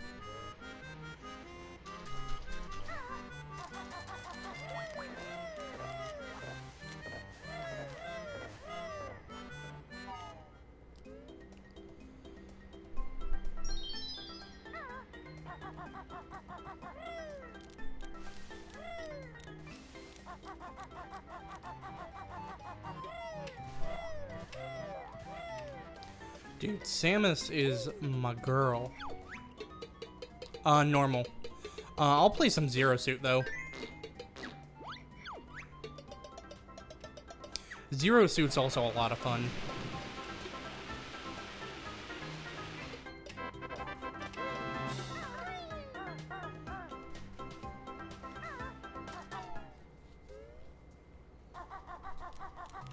I handle this guy now.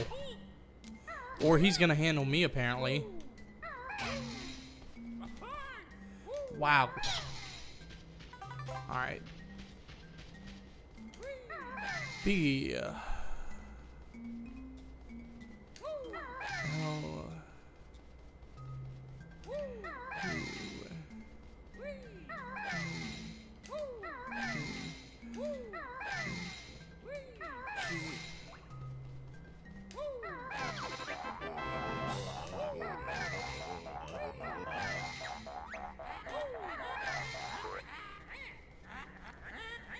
One hits harder, the other's faster.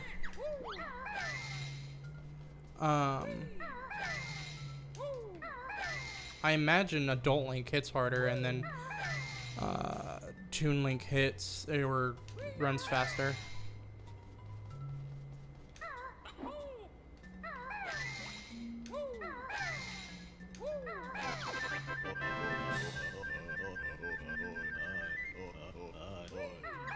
Yeah, I thought so.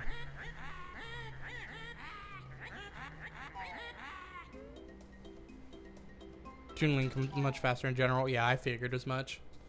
There we go.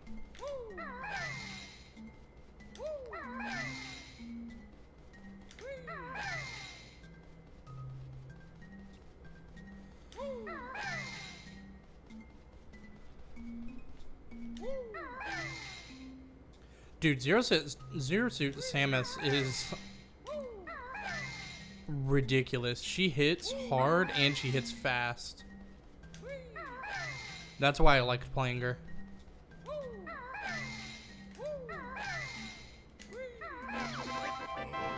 There we go. So I had to get those cheats from Cheeto in. And this was honestly the perfect time to do it because we had to come back this way anyway to grab, or rather to open Clock Woods. There we go. I literally could not remember the name. Yeah, she is basically like a semi going at 100 miles an hour. It's honestly insane. Like, nobody really mains her though in terms of like competitive play, which makes me a little sad. Oh, wow, we've got enough tokens. Yes. Jelly Belly.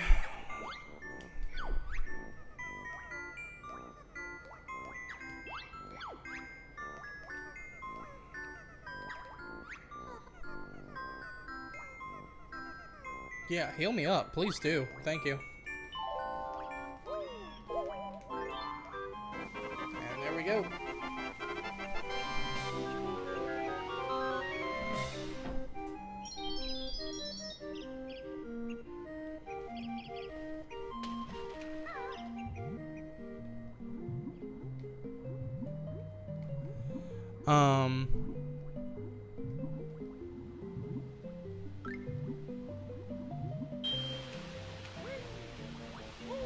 Oh, really? She gets banned? I was not aware of that.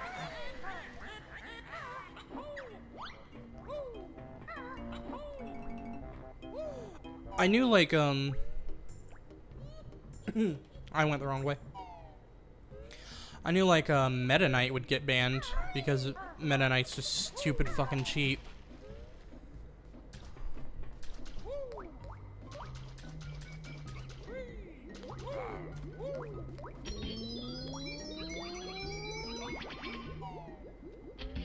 Gotcha. No, you don't need to fill that.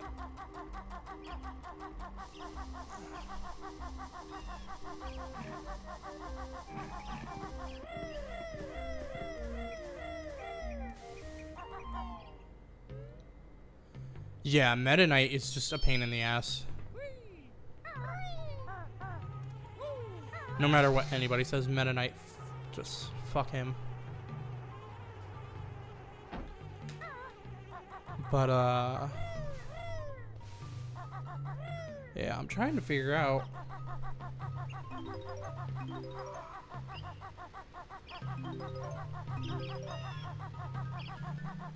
Yeah, I'm still... Oh, really? Jesus. How I just got that. Oh, well, I don't need to go for tokens. What am I doing?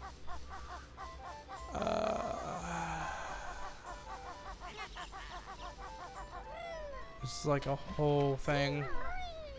This level to me is just one big unorganized mess, and I fucking hate it.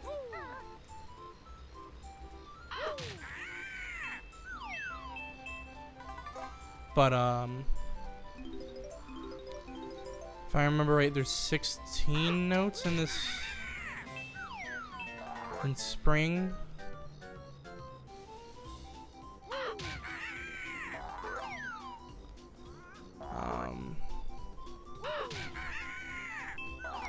The only game off the top of my head that I can think of maybe streaming after this is maybe oh, there's 14 in spring? Okay, I thought there were 16.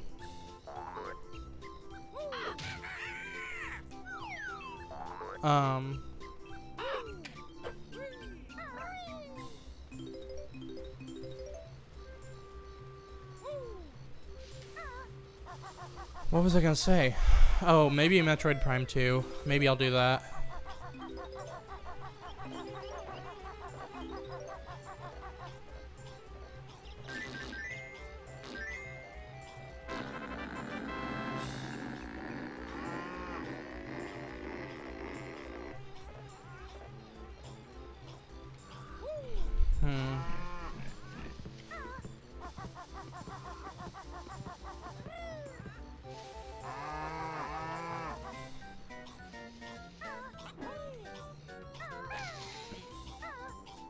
Is it really that different, Vortex? Oh, did it?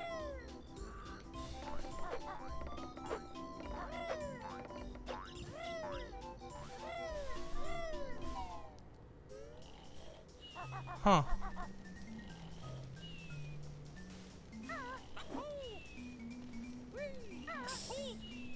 Alright. I feel like if that fire was gonna hit me up there, it could have at least damage boosted me up.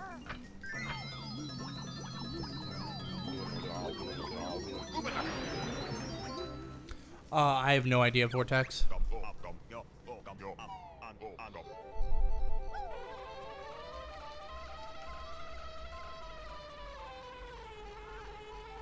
Is this a beehive? No, that's Iries. Okay.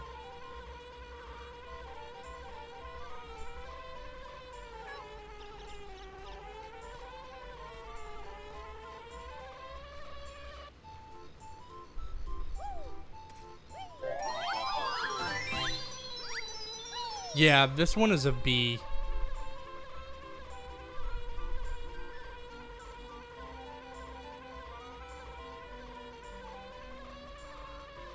Kinda like not high enough. I know that there's a Jiggy, right?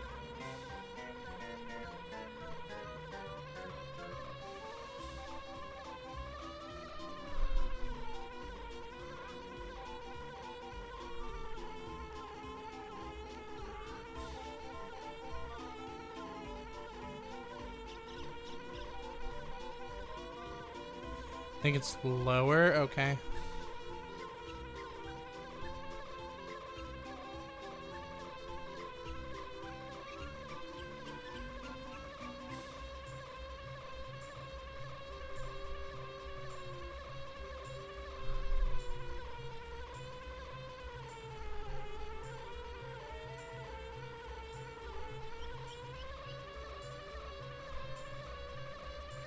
Dude, maybe I'm losing my mind. But I honestly could have swore there was a fucking Jiggy.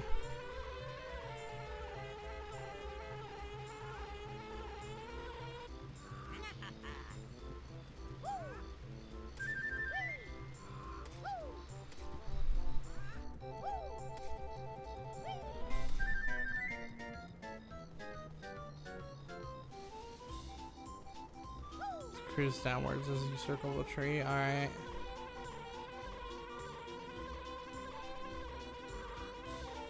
Alright, that's what I thought. Here, I'll at least come over here.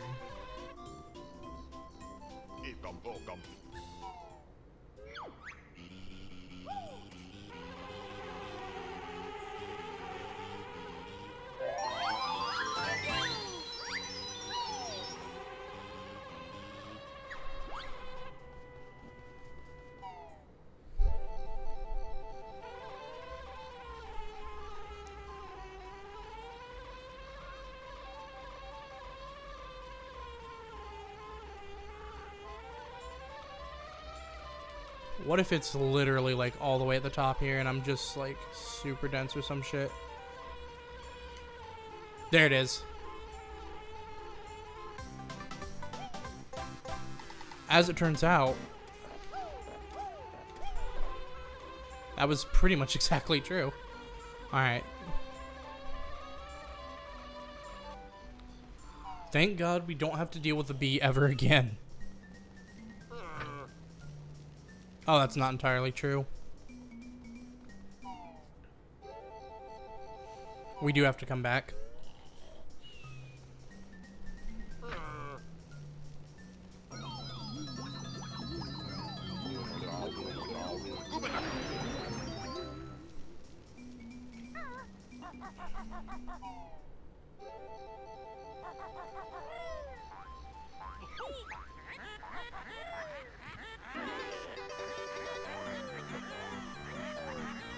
Yay, witch switches, yeah. Honestly, to a point, they're one of my favorite parts of this game. At the same time, there are times where they could just fuck right off. I was gonna say, when did I lose an egg? And then I remembered I had to plant them in the field. Oh, there's more notes in here than either one of us thought, Vortex.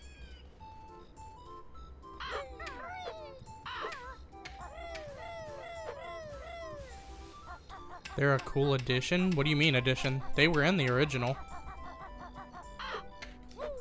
Oh.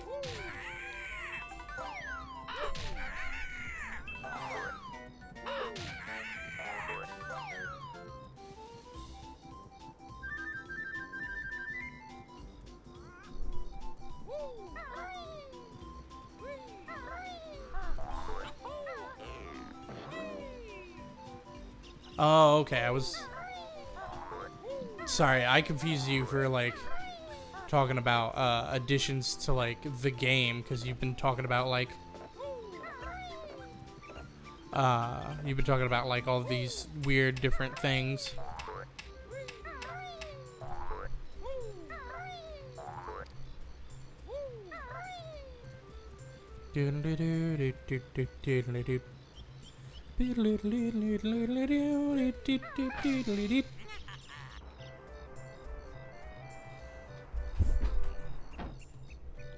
Yeah, I think it was a clever addition that they made to the game as well. Yeah, they definitely didn't have to have them, but Rare definitely had a way with, like, making games fun back in the day.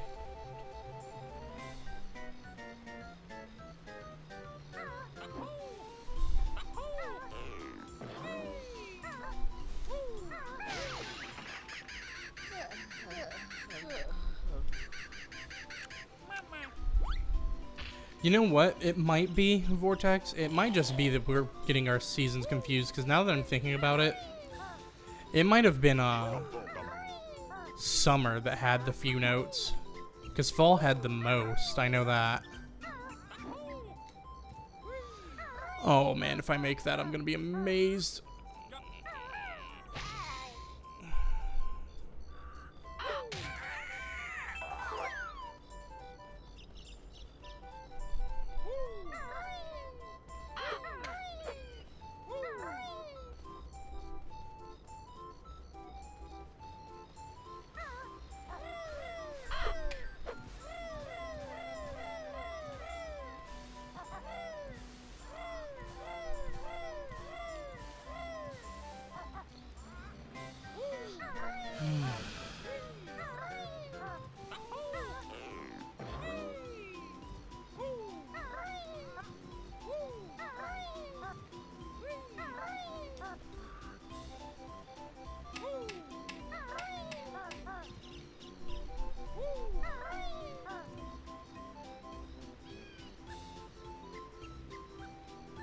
Yeah, Rare was just...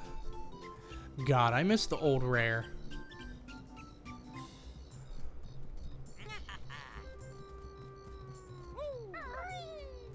You know what? On a whim, I'm gonna be smart and check, dude's house here. I can't even remember his name.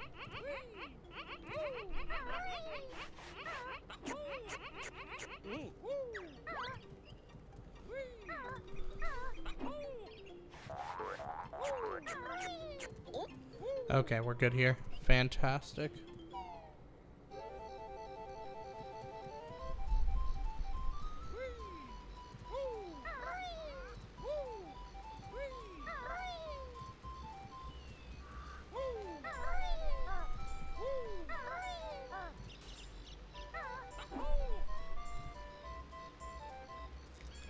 Yeah.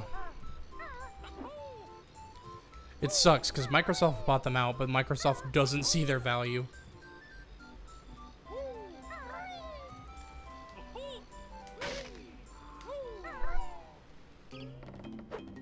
Alright. There we go.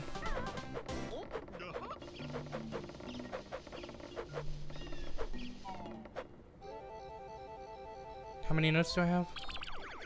20? Yeah, actually, that seems right. Oh, no!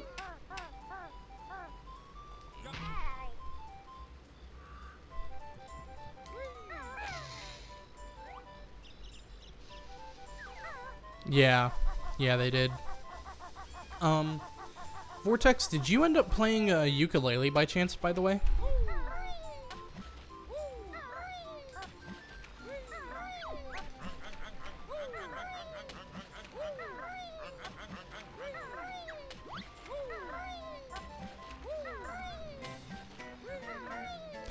I want to. Let me give you this bit of advice.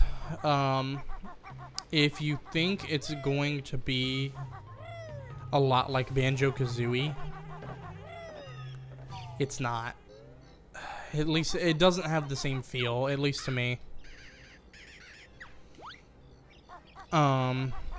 That was because I did play it, and I was so disappointed. And listen, I have nothing wrong with that. I fully agree with that to a point. But, like, I feel like you're gonna end up disappointed by it. But, like, by all means, play it, you know.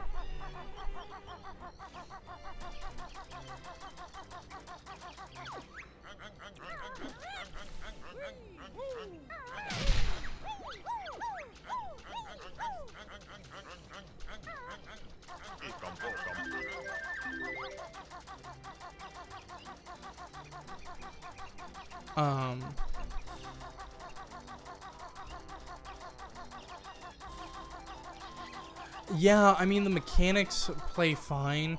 That's not my issue. I guess my biggest issue, one of my biggest issues with the ukulele was the world size. The worlds were absolutely massive. And then you had to use pages to expand them so that you could, you know, further advance in those worlds and get more pages, which to a point is fine, but it made me feel like I was paying for DLC in-game. Yeah, they advertised Banjo and gave basically something that wasn't Banjo, yeah.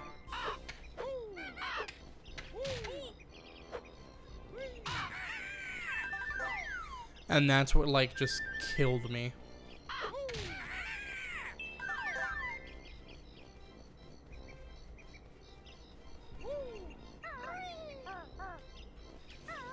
Because they had every single ingredient for a honest spiritual successor to Banjo-Kazooie. And that's not real. That's really not what we got. Exactly, yeah. I would prefer like 10 to 15 smaller worlds. Exactly. That's where I'm at with it.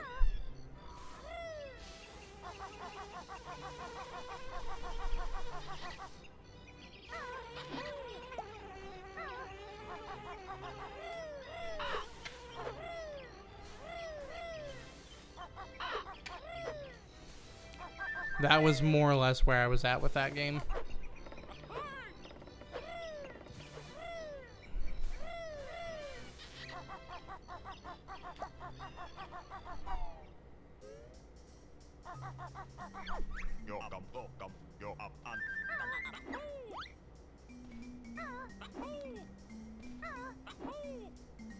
Like, there's a point where, like, large worlds are fine, right? Because they're, besides that, the power bar is super annoying.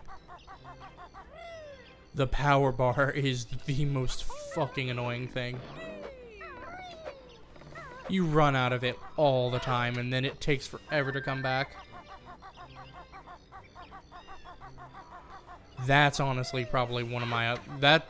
There's honestly, like, one of my other big complaints is that power bar.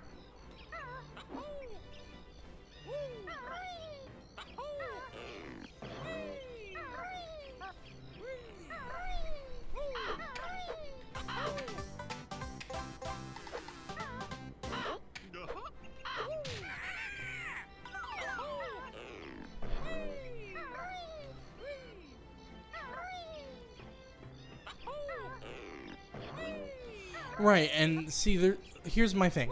Again, there's a difference between having enough difference to prevent that and just making it so massive that, like, your worlds feel empty, you know? And that's what I feel like happened, is they aspired to so much in terms of their world and their size. Because everybody wants these big, massive, overarching worlds.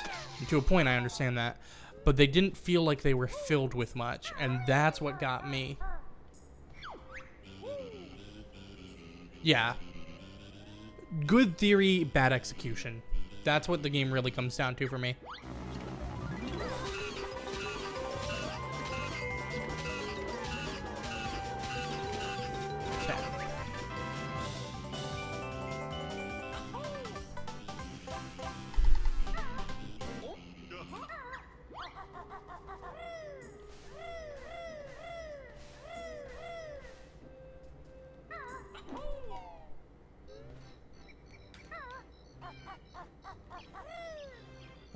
Are there notes over this way? I honestly do not remember.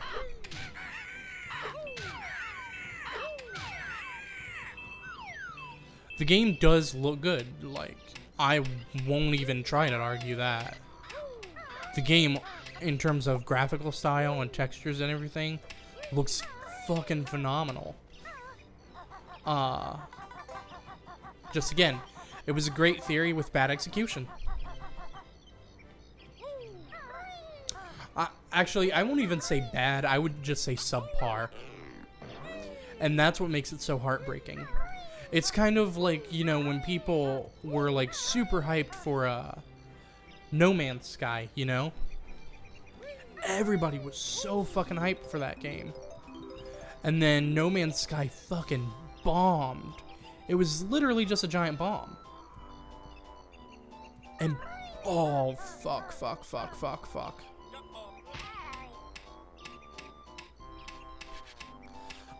And people were... It's the Crash Co. of Banjo-Kazooie games. What does that mean?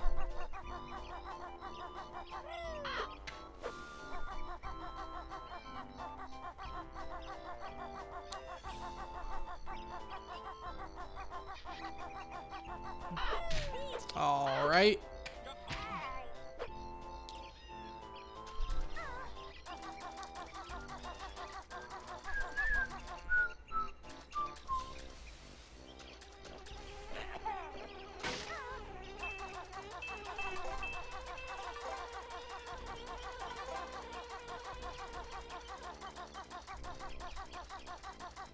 Oh, yeah, I gotcha.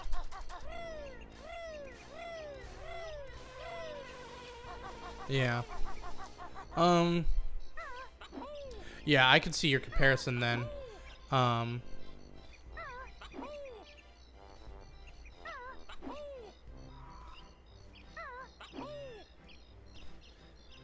I'm just relating my experience with, like, the hype and everything to, like, No Man's Sky. Because, like I said, everybody was so hyped for that. And, like, here's my thing. From the beginning of, like, the No Man's Sky promotions and shit, I was very skeptical of what they were trying to offer.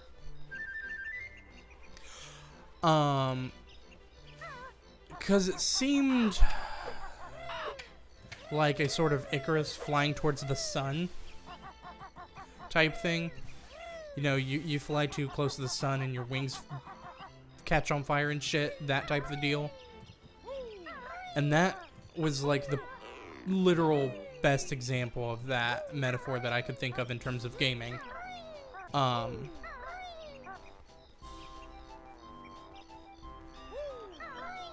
And, you know, everybody was so hyped, and then they were so mad when it fucking bombed. Which, you know, is perfectly understandable. 18 quintillion planets. 7 different ones. Yeah, exactly. Fuck me, I did it again.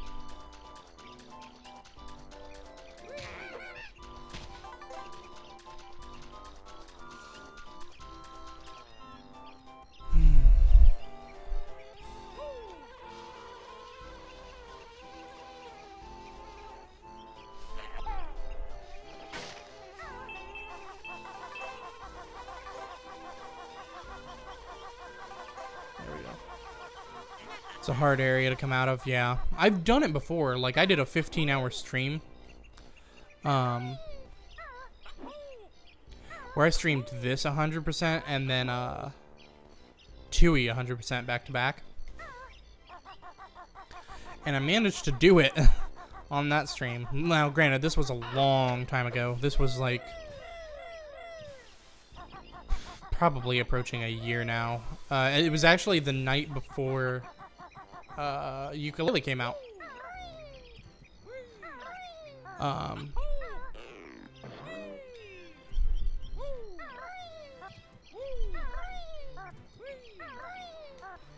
we just gotta get up to Irie at this point.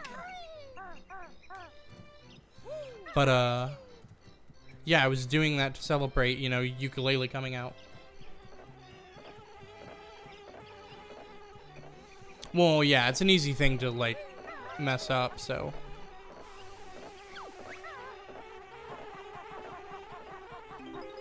It's perfectly understandable. Like, I don't fault anybody for missing that. The camera angles in there are not your friend. Alright, let's check in here real quick.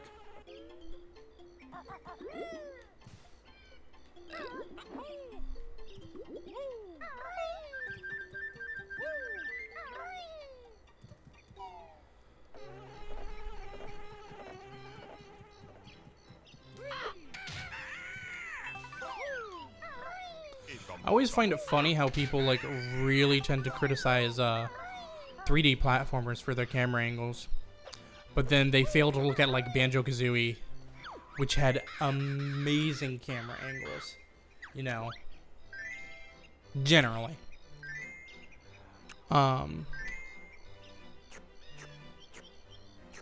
You know, also Dead Rising 1 and 2. Those had pretty good camera angles for what they were. Granted, they weren't platformers, but still. Jack and Daxter had pretty good camera angles. But overall, it just was always so amusing to me that people were so ready to, like, jump on the bandwagon that 3D platformers had the worst camera angles of any game genre.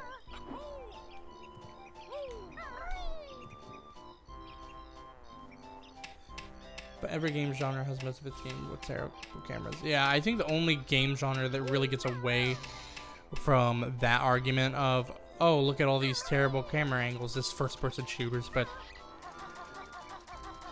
that's because they're first-person, you know? Also real-time strategy.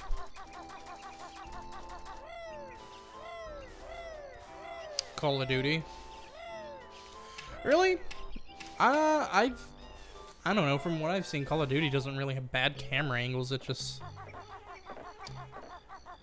if anything, it has maybe an obnoxious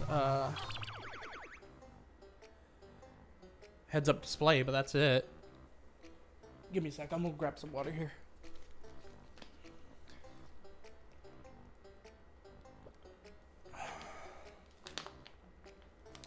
Still find myself in messed up fixed camera positions a lot? Really? That's interesting. I'm checking my phone just because it always blows up during stream.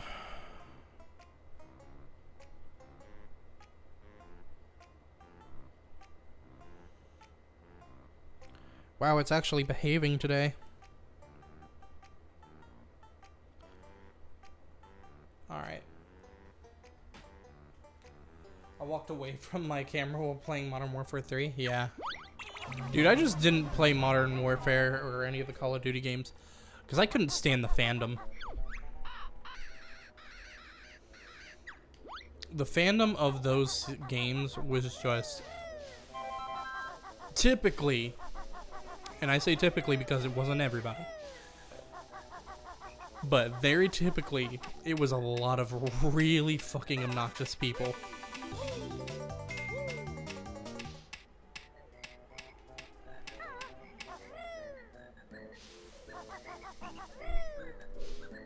Just local wait friends, yeah. Oh, I would never play that game on. Well, I did play once or twice online because my friend had it. He was like, "Hey, play with me." I'm like, "All right, whatever." Sure. There we go. I was like, I know there's a caterpillar right here by the entrance somewhere.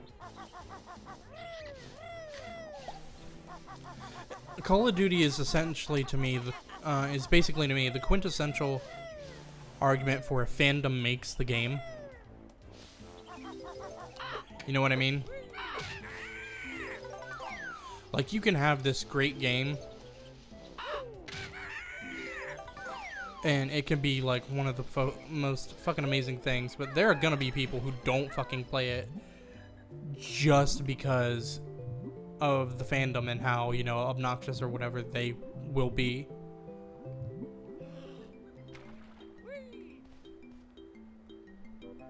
Yeah.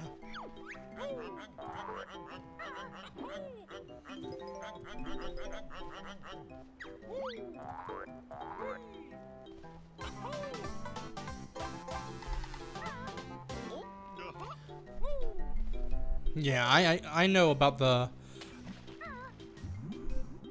horror stories of Call of Duty Online.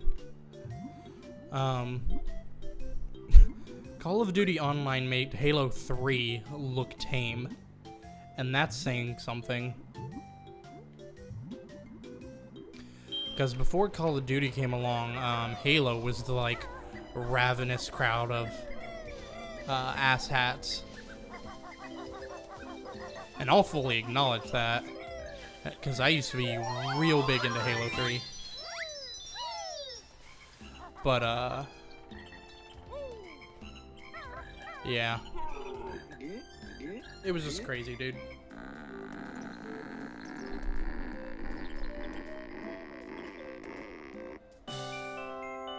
Dude, I had a lot of fun on Halo 3. I used to be super into it.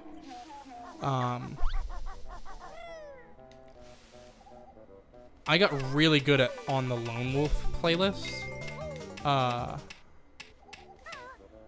To the point where, like, the highest you could rank in any given playlist, I think, was 55. I topped out at 46. Which, like, was astounding to me, because I thought that I was just kind of, like, okay.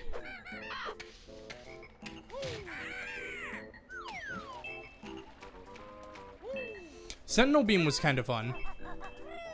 I didn't think it was, like, super useful or anything, but it could be a lot of fun, yeah. Believe it or not, I used the assault rifle most of all. I hated using the BR. But I was a monster with the AR and shotgun. I liked a lot of the more classic weapons.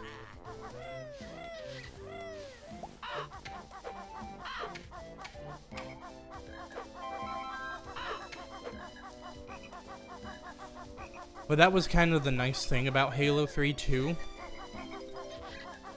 was that you could have people with all of their preferences and everything, but the second you entered that multiplayer, you were on a completely even playing field. And that's the thing I don't like about Overwatch. Overwatch is, well, who's better with this character? Does this character counter this character? And that seems shitty to me.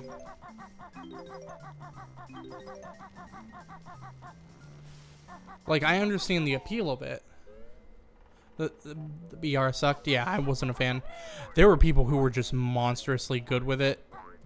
And, like, yay for them. But,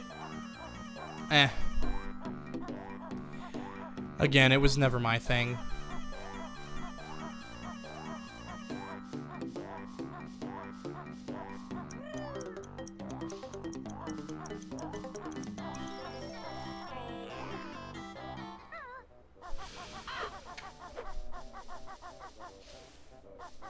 Okay.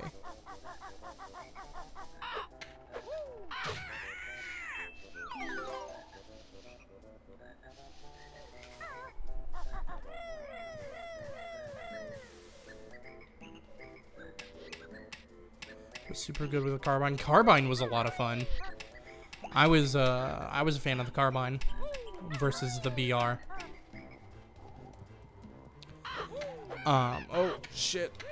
Okay.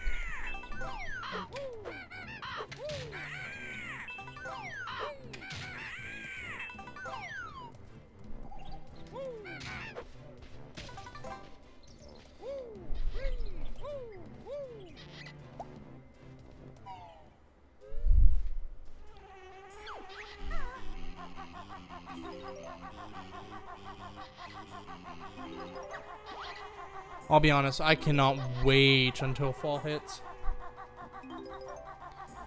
Like, I mean really hits, so I can open my windows and not be miserable.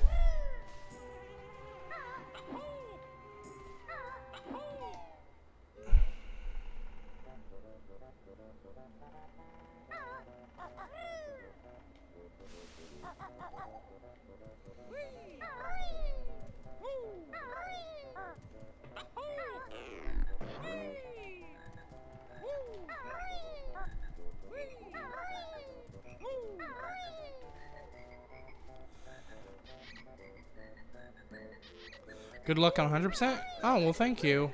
I should be just about done. Really, I just gotta clear up this level. Everything else is done.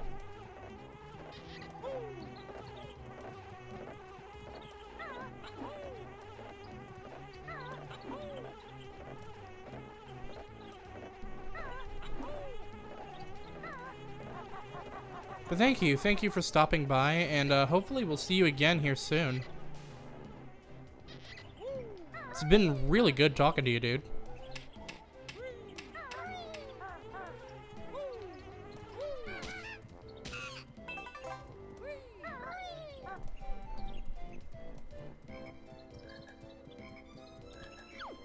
And Nabnuts. That's what his name is, Nabnuts. I just could not for the life of me remember it before now.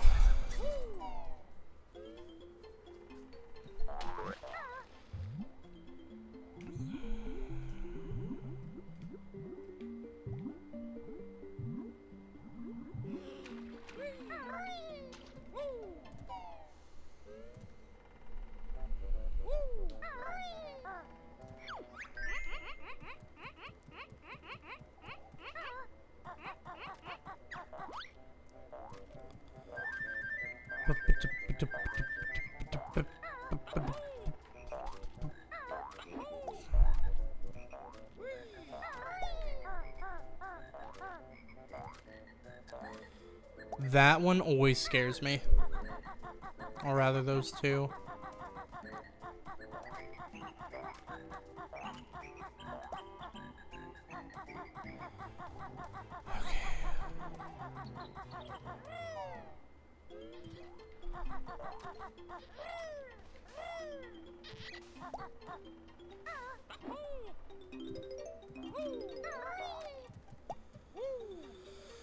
Okay.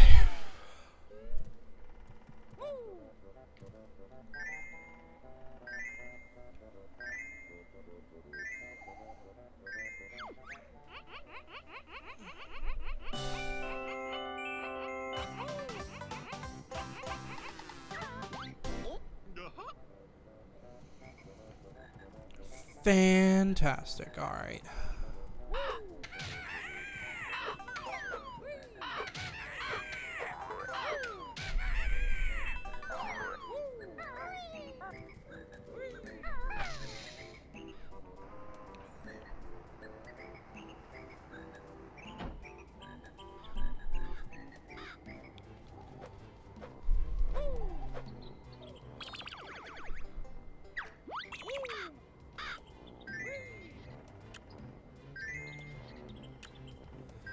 I still gotta go grab a couple more caterpillars, don't I? Doesn't he need like 12?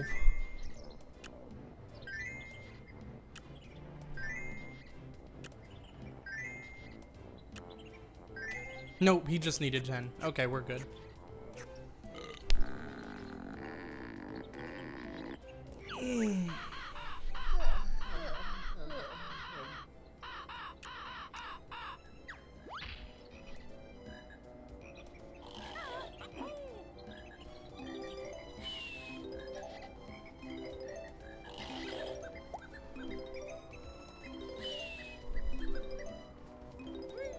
Yes. Okay. It was winter that had only like 16.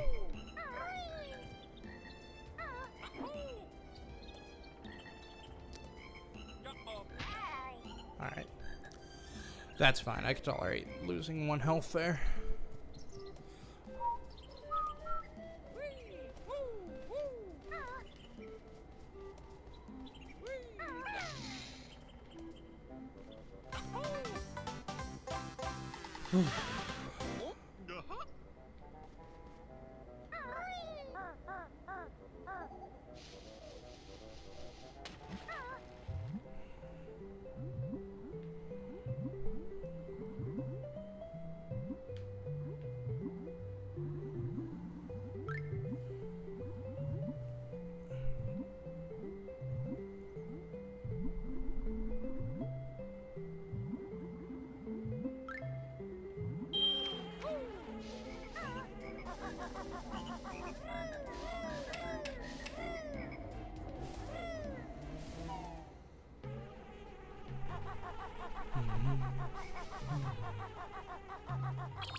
What's my total game time?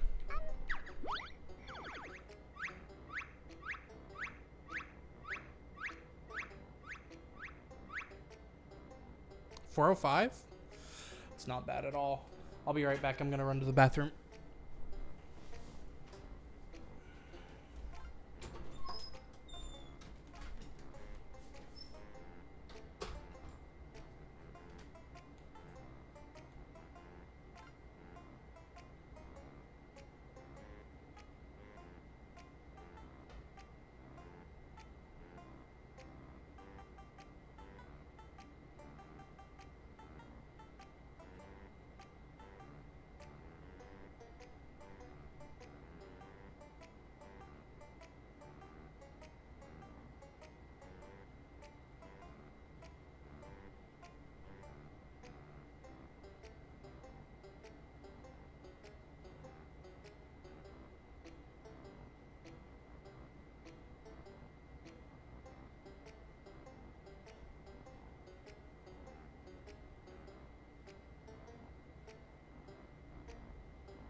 Let us continue.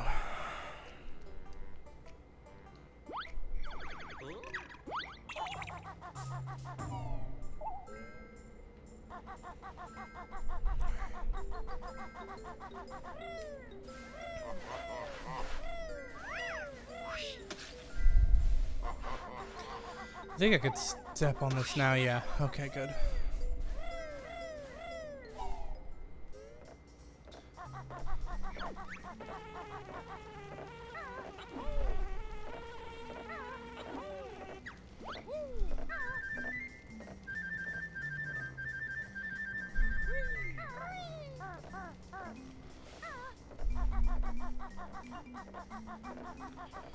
Come on. There it is.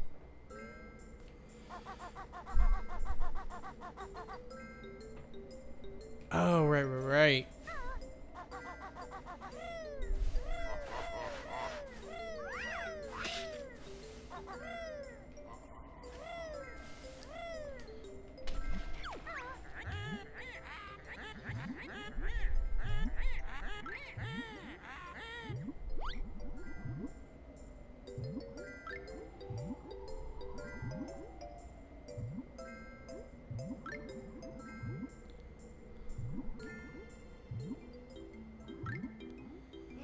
Okay.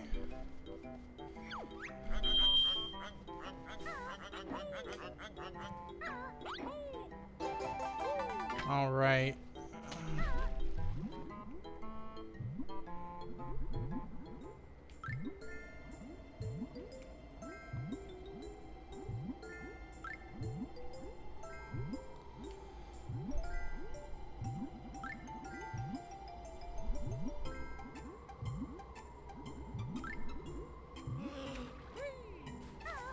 There we go.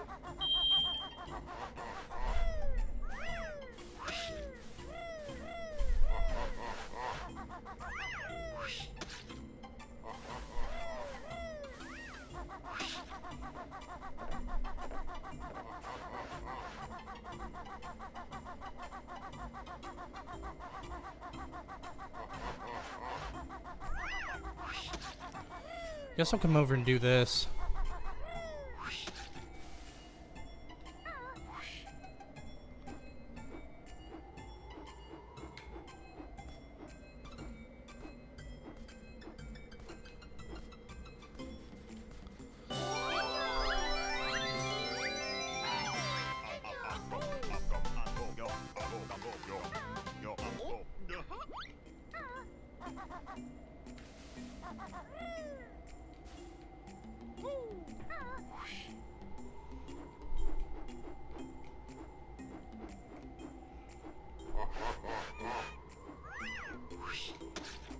Where is he? Should be over this way. Got him.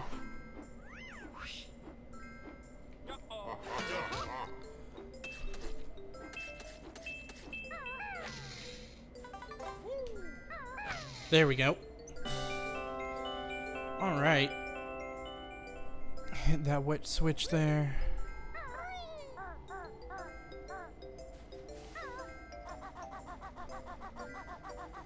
And we will continue on over this way. Take the flight pad again.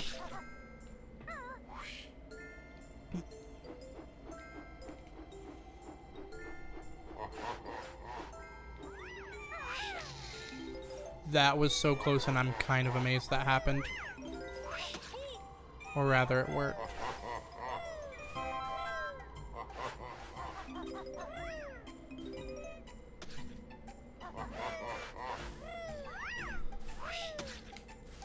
Okay.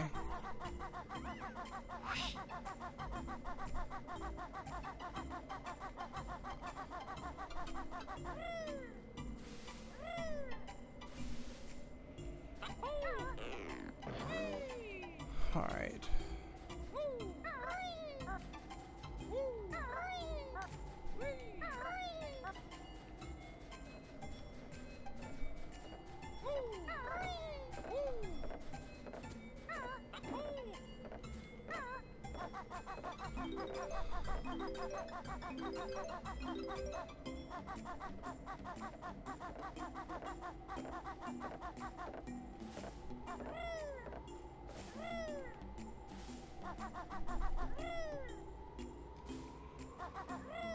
Alright, whew.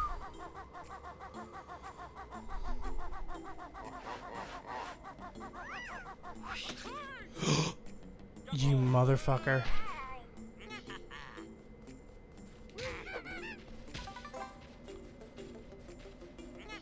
God, I hate the snowmen so much. Like, in Freeze Easy Peak, the snowmen aren't nearly as bad, but like here, it's fucking awful. It's fine though.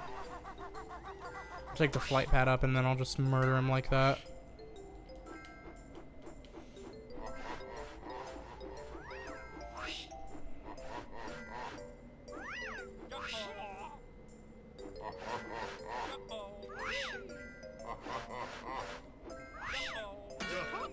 There.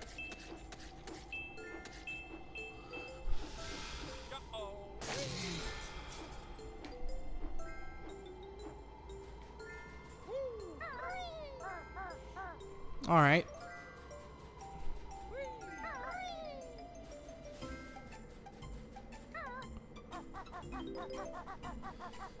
$94, $95, $96. Okay. Almost there.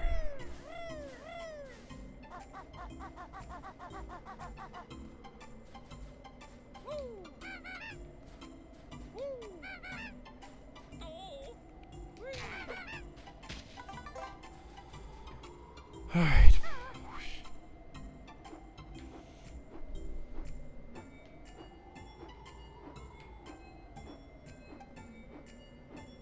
Bingo. Oh, fuck me.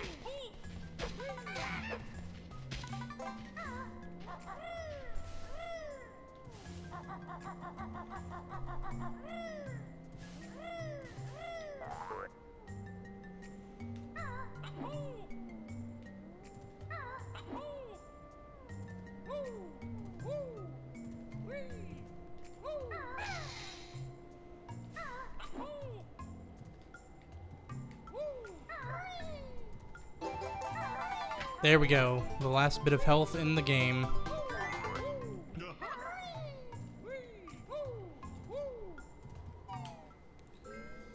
Alright.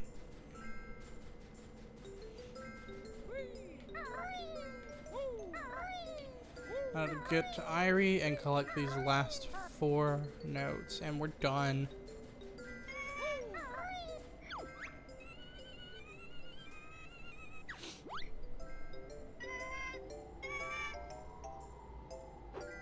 Thank you.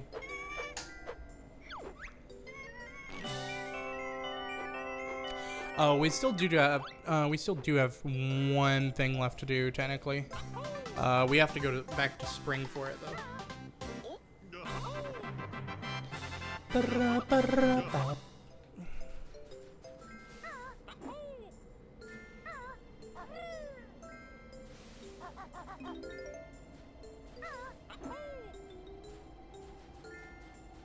It pooped a Jiggy. Yeah, it did.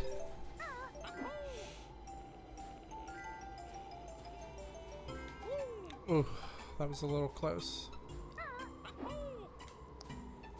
Alright.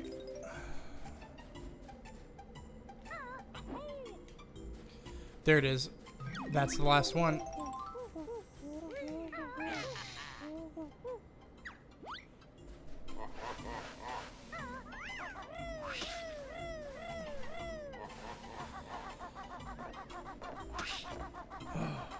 Finally.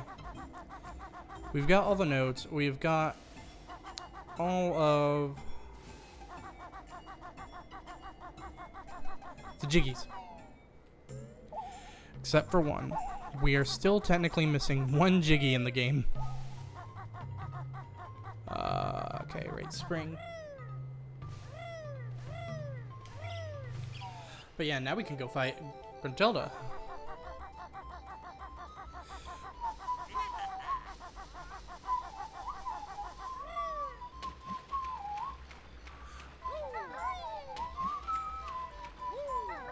Alright, I'll stop.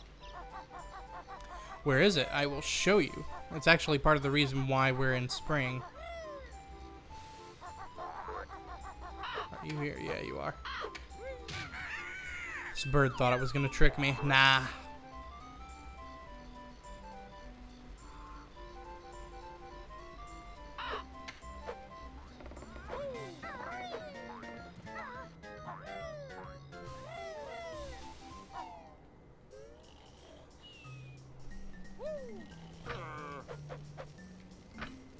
There we go.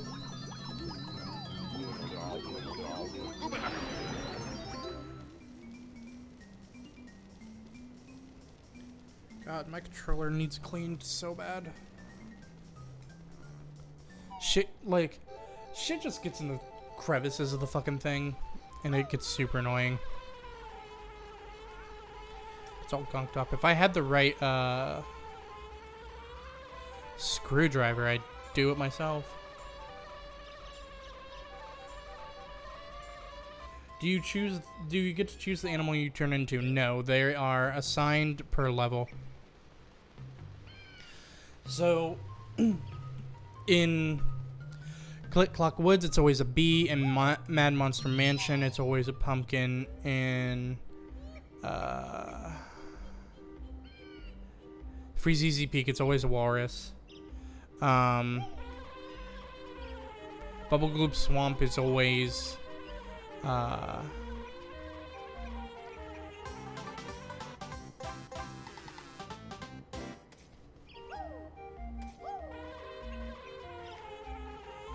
a crocodile, and Mad Monster Mansion is always a termite.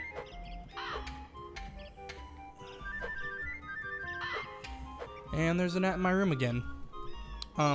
However, I will say this. There is a chance that you can turn into a washing machine or a T-Rex.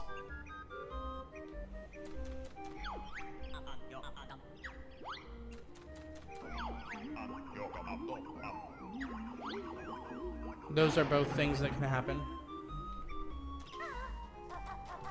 But it will not let you stay as either. Alright, are you ready for the best part of the game? Literally the best part of the game. It's a quiz show. Yeah, it's a random chance. It's a really low random chance. I don't know what the actual percent is. The lair is done, and here he stands. Through all my tricks and traps he lands. This, when Banjo fails, then I'll be thin. The prizes on the stand bring joy from Tootie down to Cuddly Toy. My little quiz will make you sweat. A Tootie you shall never get. Cause somewhere soon along the way, your lack of skill will make my day. Cause in the fiery pit you'll go, and I will win the prize on show. So step on over to the square. Press A to try if you dare. I only fucked up once. Proud of myself. Alright.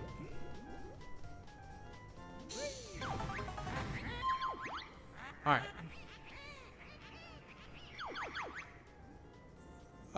It was Yum Yum the Clan.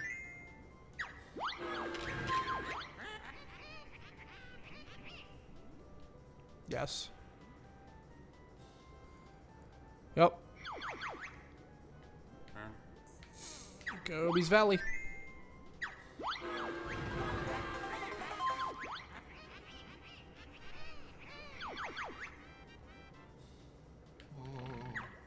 Christmas pudding. So this is literally just...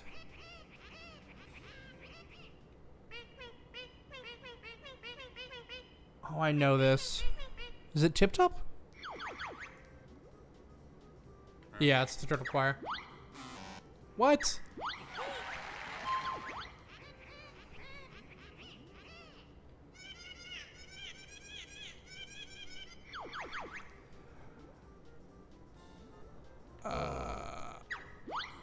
Snorkel the Dolphin. Wow, I'm annoyed that I missed a question, honestly. You know where you've been. Yeah. That's Click Clock Wood.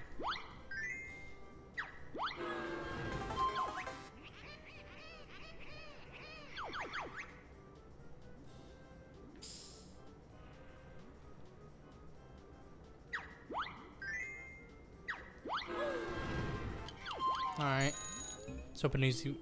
Oh no.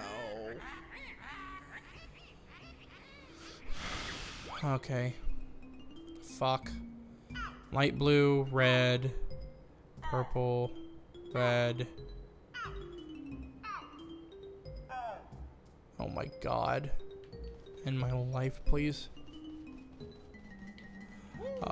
Light blue, red, purple, red, yellow. Nope. Okay. Does it want me to start back here? I'm just gonna let time run out.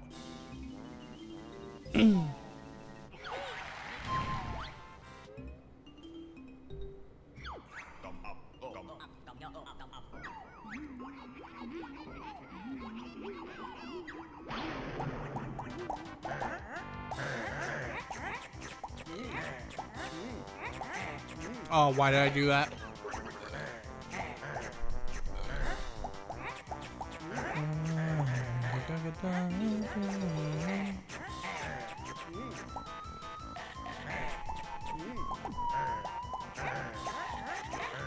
All right. Can I not get fucked into Oblivion 2 games in a row? That'd be lovely.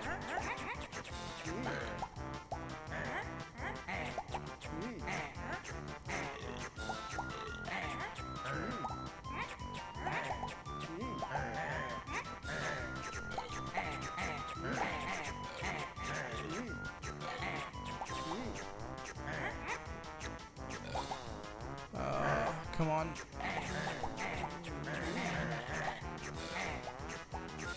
Alright, I'm cool with that. Grab the health, because I definitely need it.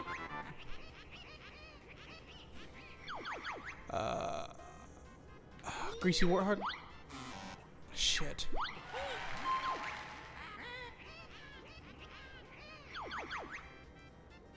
It's a Large Master 2000? Fuck me.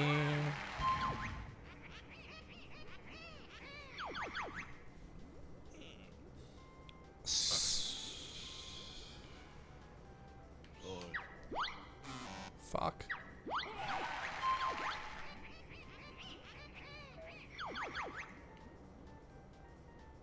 Flea Circus. Yep, I just died.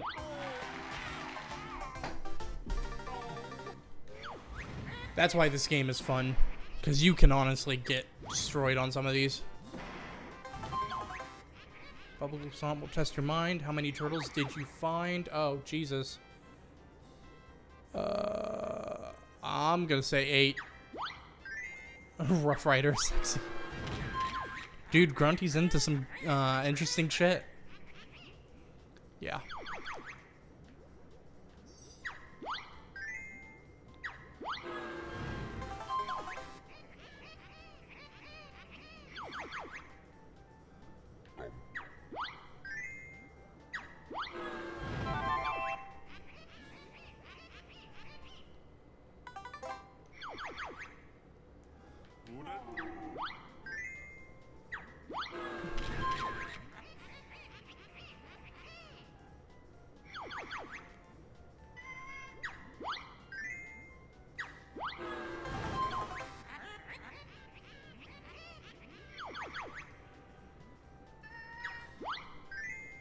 So far, these have all been really easy questions.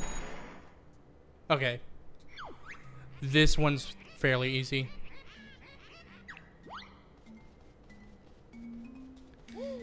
E. I. O. O. Z. A.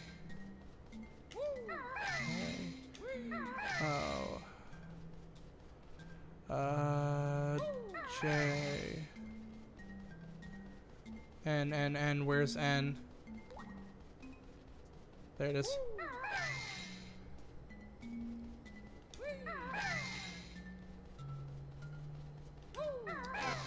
Yes. Alright.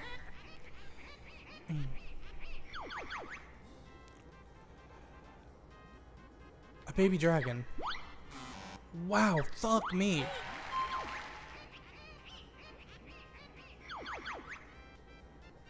A Veruca plant. I'll take the health there. Alright. Yes. So if I lose the question on a skull space, I die instantly.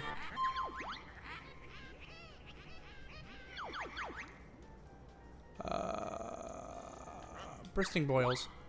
Yes!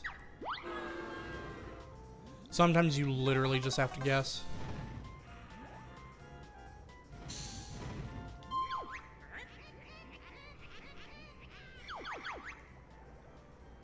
One, two, three.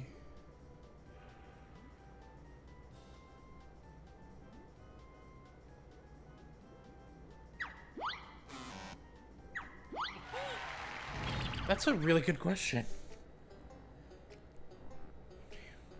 3, 4, 5.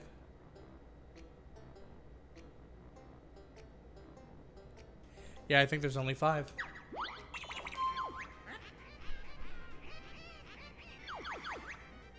$18.81.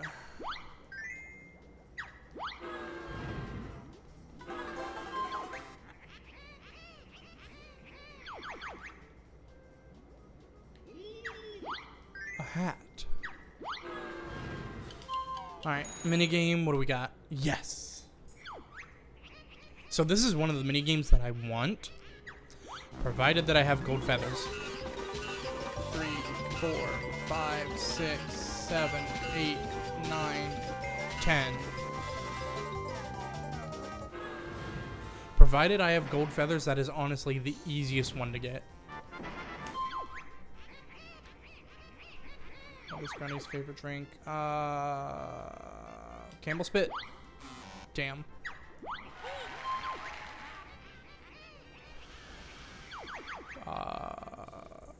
Leg Chomper. Yes! So on a lot of these, I'm taking guesses. Do you know where you've been? Yeah.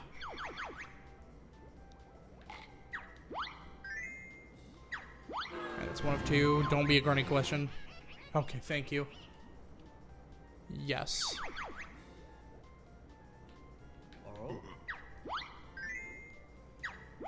Okay.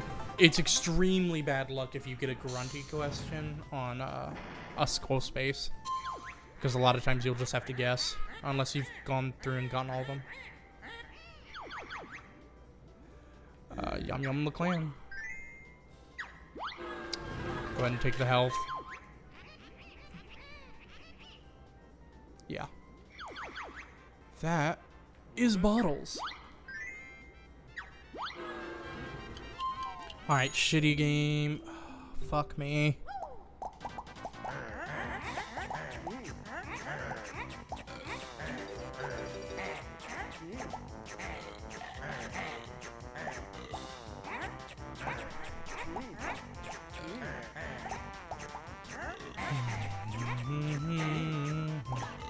Oh, did I eat the wrong thing like a dumbass?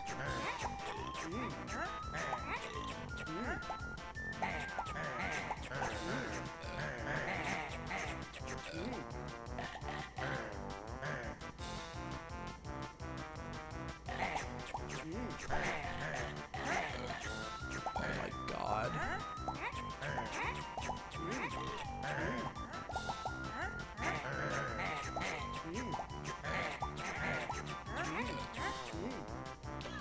Oh, whatever.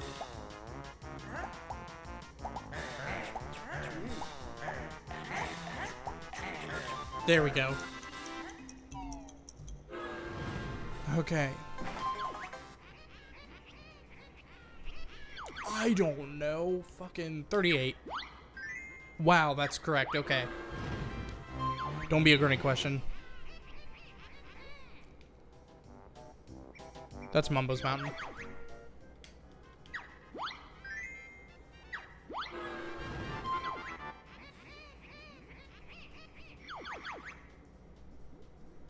Ghastly Gray. For fuck's sake, don't be a grunny question.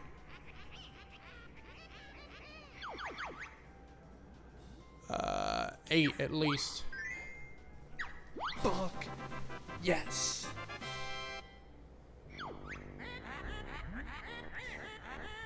And we still got an hour.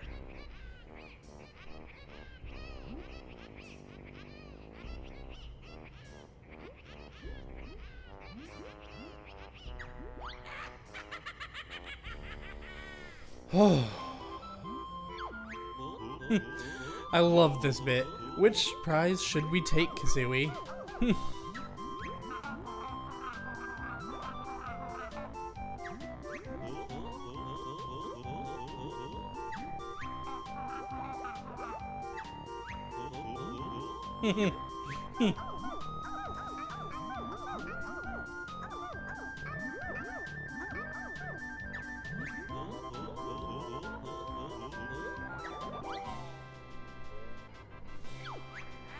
And now we can literally sit through the credits.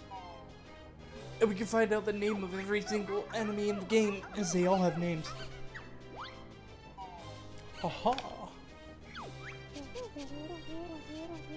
Chief Keyboard Tapper, Chris Snacker.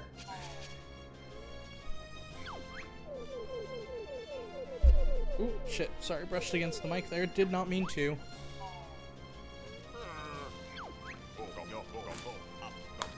Yeah, I'm gonna have to find something to stream tomorrow. Because as of right now, I don't have anything. I don't have anything ready to go. Oh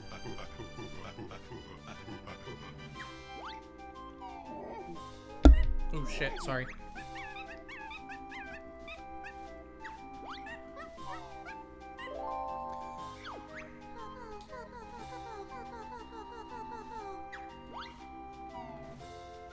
And yeah, I am just gonna sit through this because I want to know the names of everybody. And honestly, this is a game where you should actually probably sit through the credits. Because these people really do deserve the fucking praise that they get. Because this is a fucking masterpiece of a game. Scene Crayoner. Okay, that's Tank Top. So, the little turtles are Tip Top? This is Mr. Vile. Greedy Crocodile. Doesn't make you smile. Something. I can't remember the rest. That's Tip Top.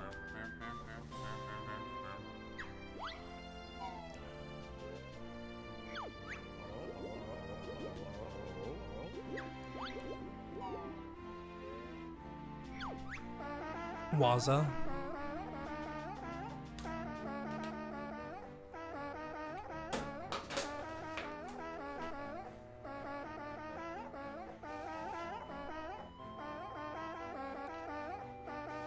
This fucking Nat, I swear to God.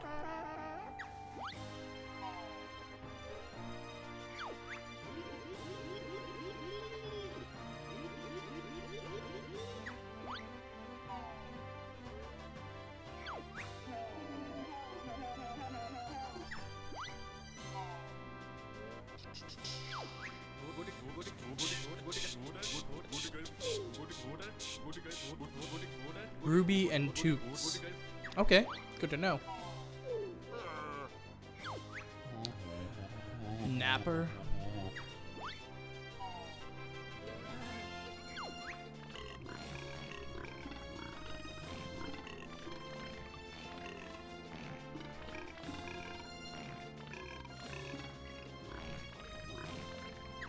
Mr. Mum Mum Fukuda. Bean Counting. Their titles are just so good.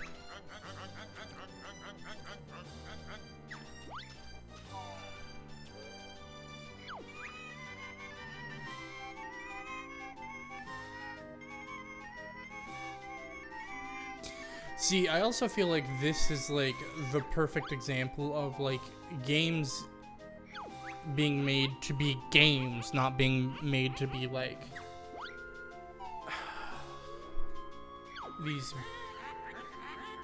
giant fucking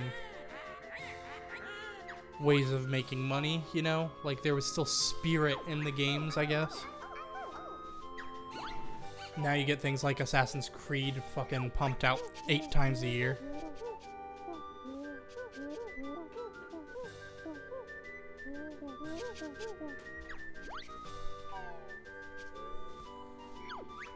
Oh, is it just gonna keep showing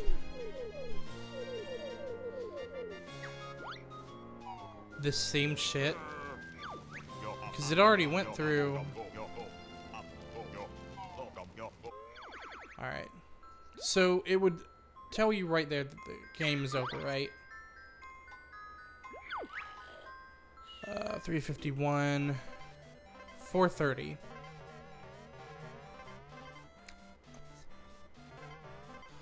I'm missing a Jiggy? Am I missing a Jiggy? Yeah, passion took a backseat to money, yeah. We're starting to see a bit of a resurgence of money, but our passion of gaming, I guess. But I'd still like to see even more of it. Okay, so the one we're missing is in Gruntilda's lair. Where is it? I got the one there. I got that one. Oh, I know which one I forgot. It's this one. It's the same one I always forget.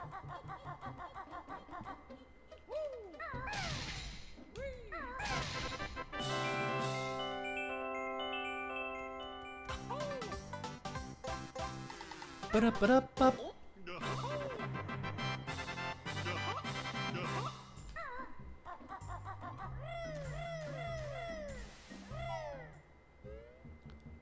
All right.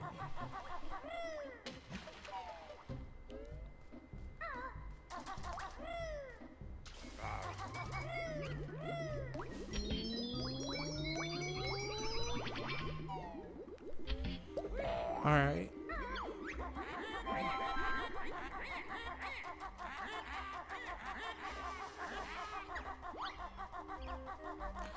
Alright, let's go beat the shit out of one big bad witch, shall we? If I can land on the damn leaf.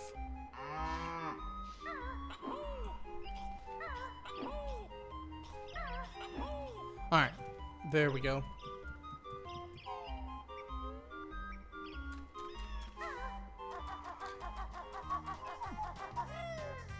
Hey!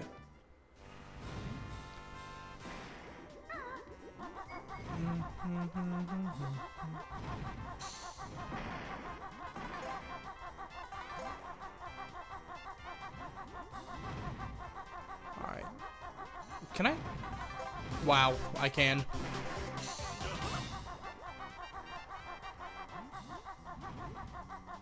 Alright.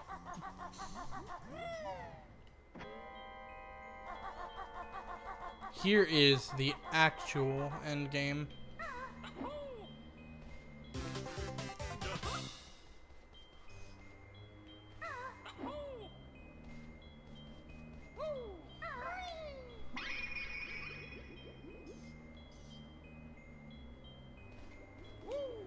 $810 notes are needed to beat the game, by the way. Like, it is literally required. And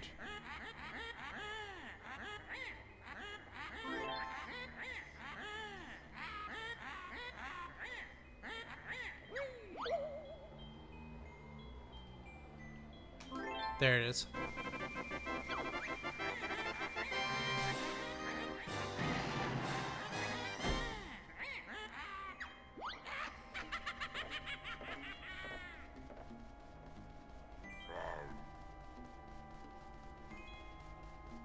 This is the chamber where you can technically get fucking if you get a game over, that's the chamber that gets shown where Grunty will succeed with her plans. Now then, each of these doors, let's see, 864, 828, and this should be 882. Oh, okay. So this is 828, and for 828, you get full eggs before you go into the final fight. For 864, you get full gold feathers. Oh, really? Interesting. Before you go into the final fight. And for 882,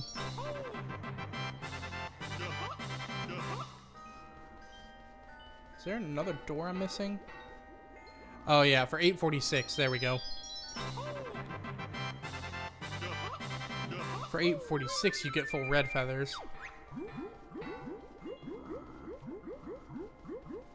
But for 882, you get to come over to this very special room.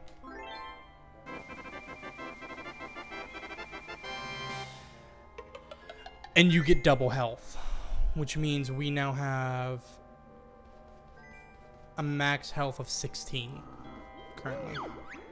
Everybody say hello to Dingpot. Dingpot is fucking horrible smelling, apparently.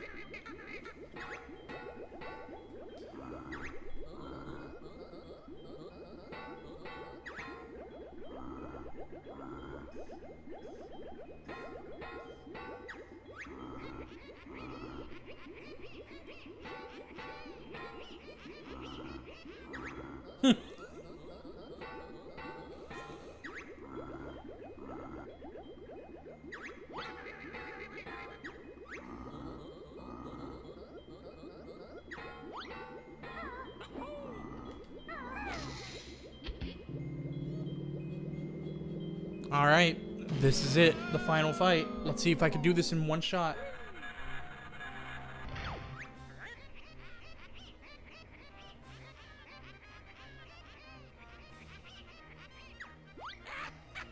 Now this fight is like legitimately a bit difficult.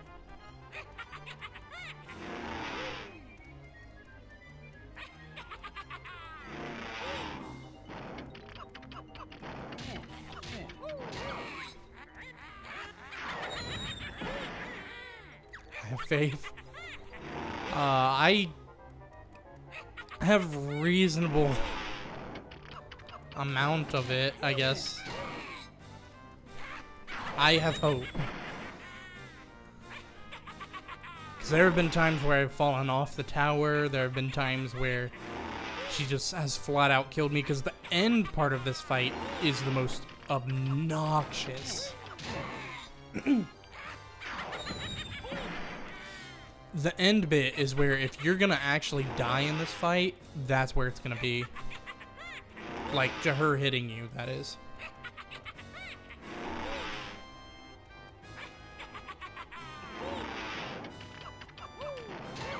There we go.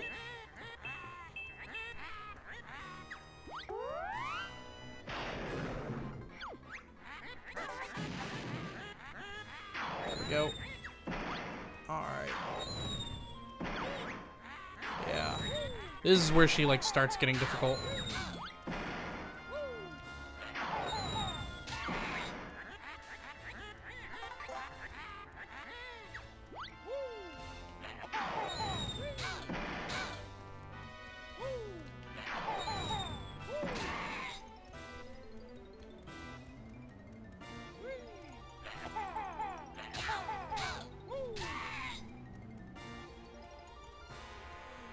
But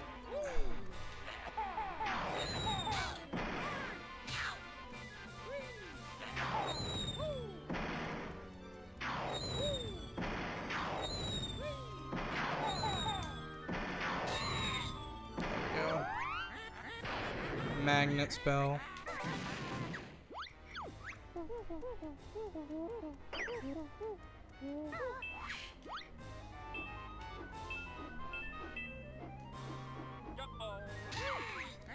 There's one.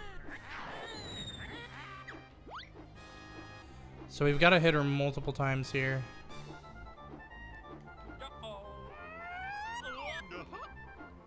And that's the thing, is like you could be like pretty much dead center and you'll still sometimes miss her.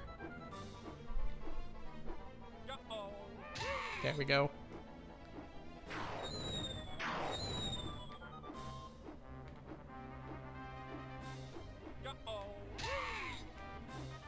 Alright.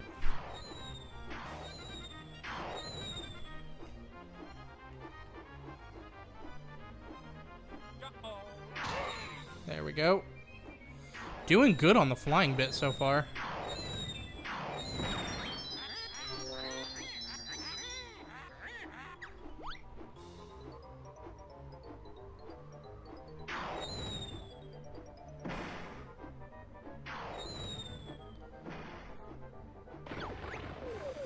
Here we go. This is when the fight gets difficult.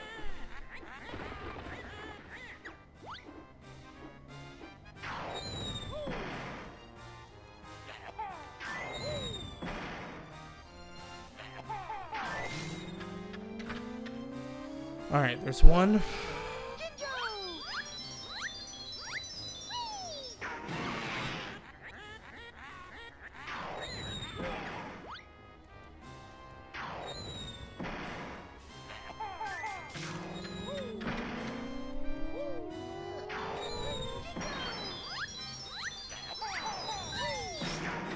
There's two.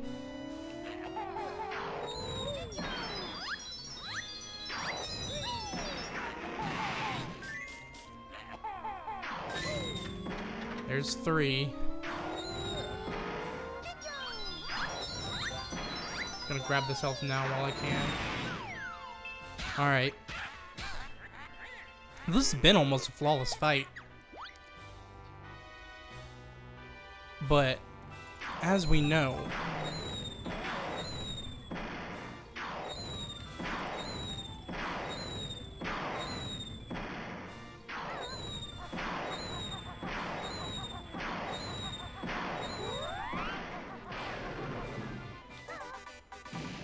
there we go. In any set of Jinjos, there's 5. And now we summon the Jinjonator.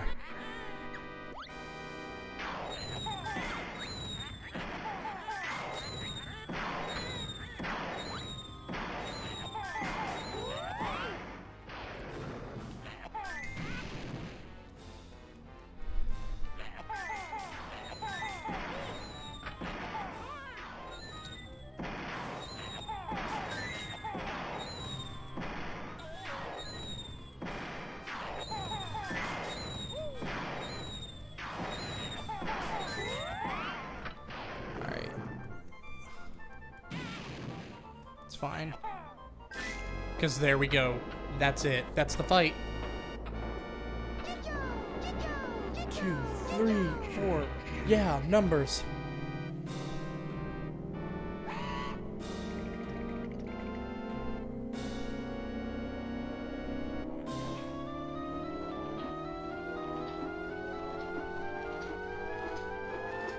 I think this is honestly the first time I've ever beaten Grunty on the first try.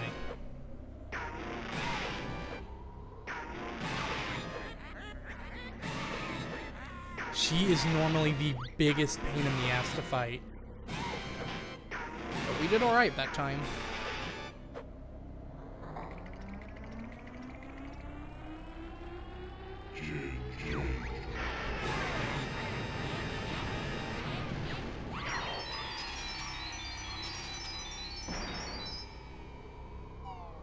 And she fucking airballs the spell.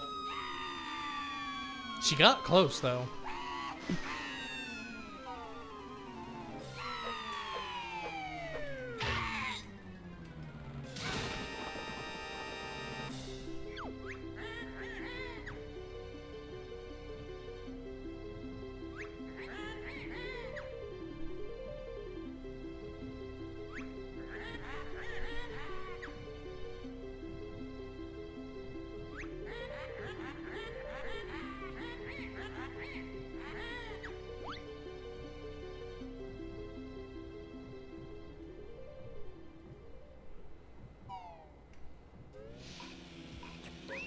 And here we go.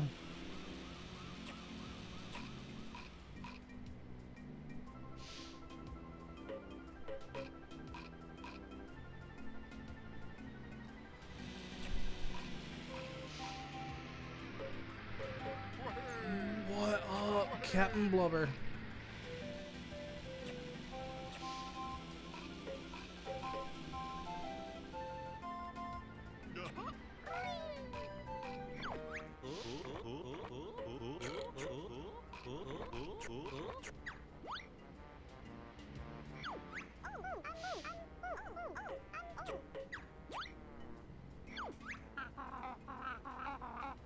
I was wondering if you were gonna make a comment about that. Yeah, the human walking around with large melons on her tray.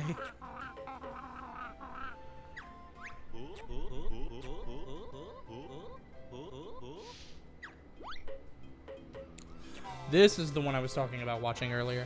Now we get to watch like all the like little secondary characters and enemies and things.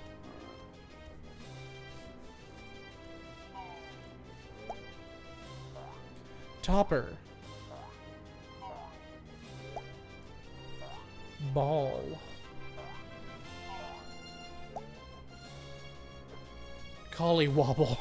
Collywobble is the most British sounding thing in the fucking world. Quarry. Gruntling. Ticker. I'll top you off. How you doing, Debo? You're catching us literally at the end of the stream here. Leaky. Dude, Leaky's my dude. Lock up. Little lock up. Alright. Yum yum. Snippet.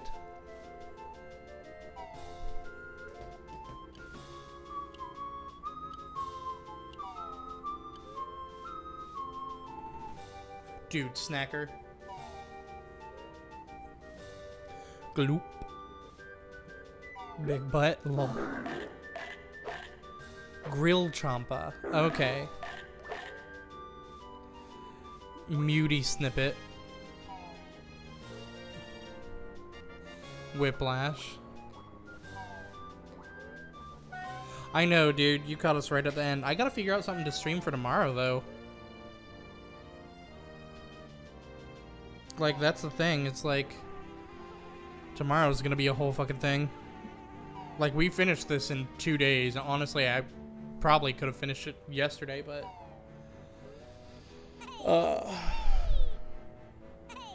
I didn't. Groggy.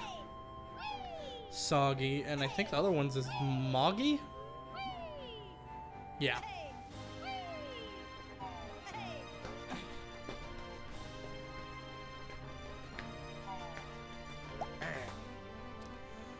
Twinkly Muncher. Sir Slush. That's the name of these assholes.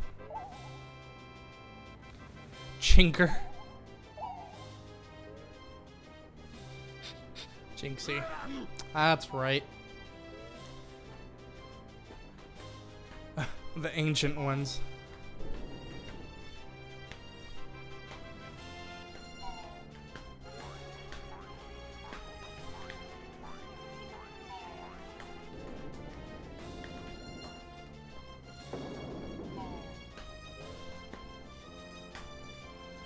Mum.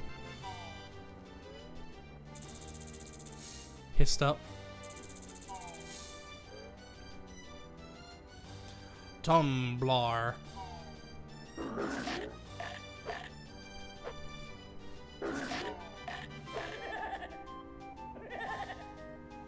A tee.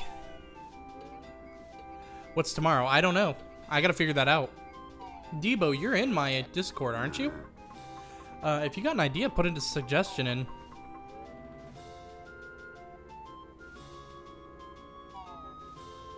I'm always up for ideas. I was thinking about maybe doing something Nintendo related, but I don't remember what all I have on the VC right now. On the Virtual Console. I was thinking of maybe doing Metroid Prime, maybe Limbo.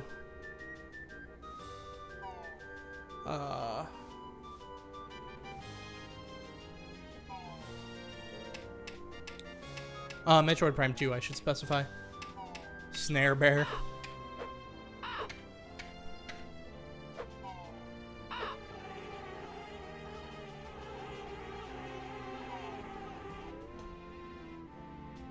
Groblin Hood.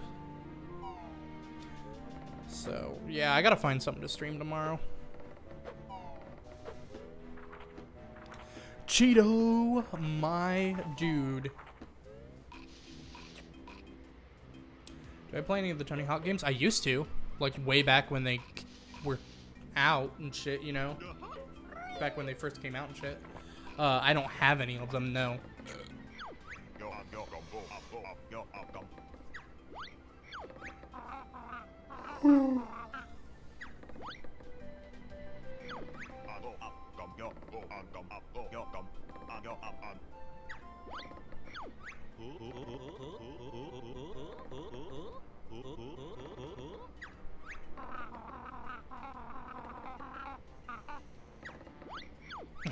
Let's see the pictures then. Skirt boy.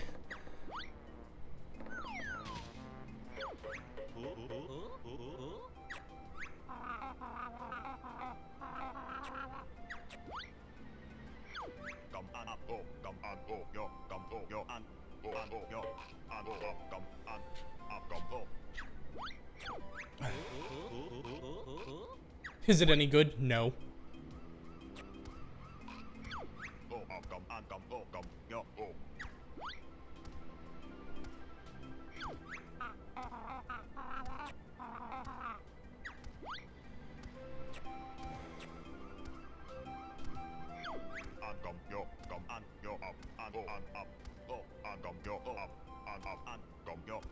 That line there, Banjo Nuts and Bolts makes Banjo-Kazooie look like a joke, is the most, like, infuriating thing I've ever heard in my life.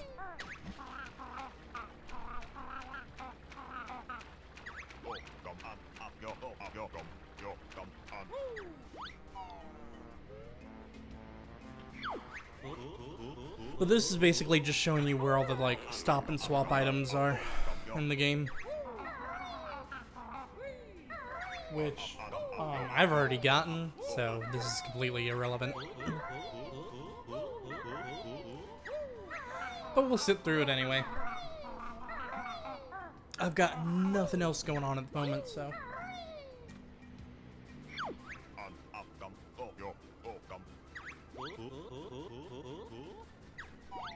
Nuts and Bolts is a literal atrocity to the series. Nuts and Bolts is not even a platformer, it's a driving game, basically. And it's technically canon, which makes it shit.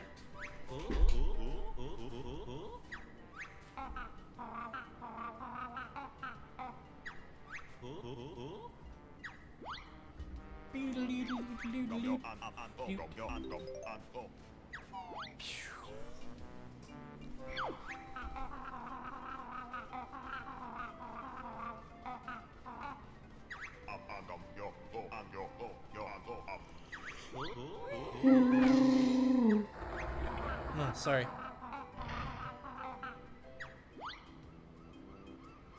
Nuts and Bolts is a game that you will never see me play on stream. I refuse.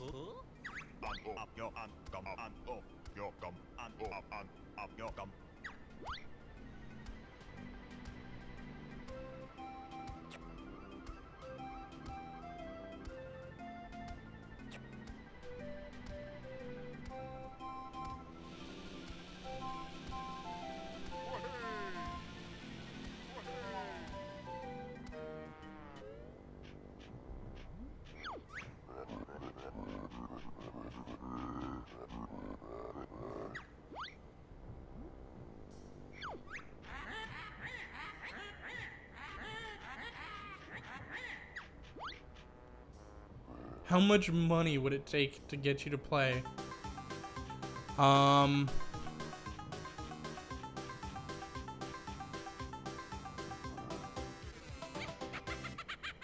Do you honestly want me to put a price tag on Nuts and Bolts? It kind of is, Debo.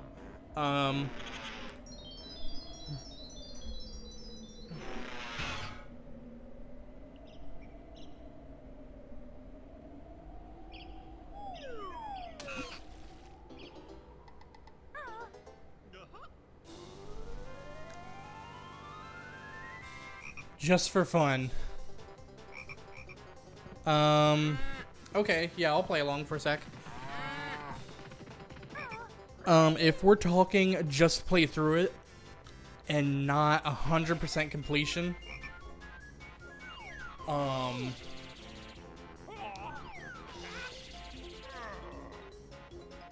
would put a price tag of $150 on that. That is how much that is worth to me. Now, a 100% completion run,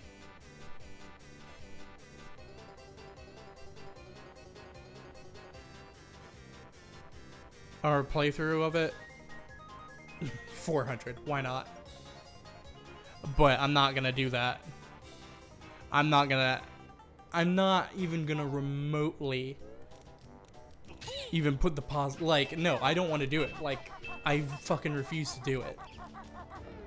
I hate that game so much.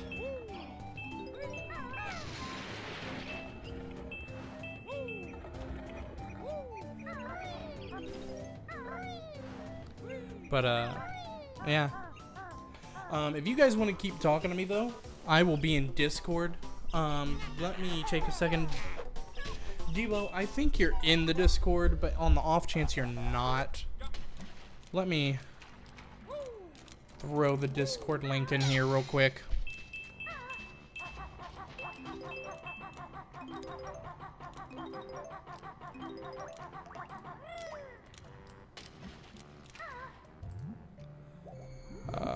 Come on.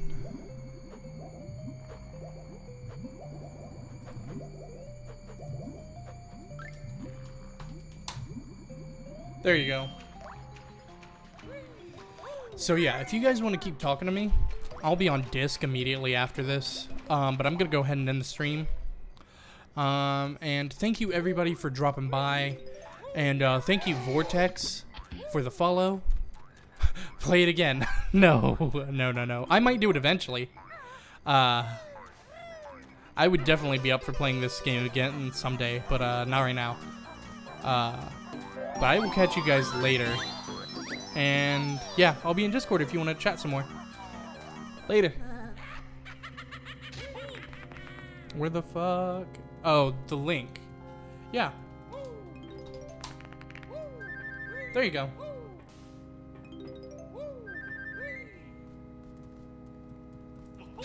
Alright, and I will catch you guys later. Y'all have a great rest of your day. Peace.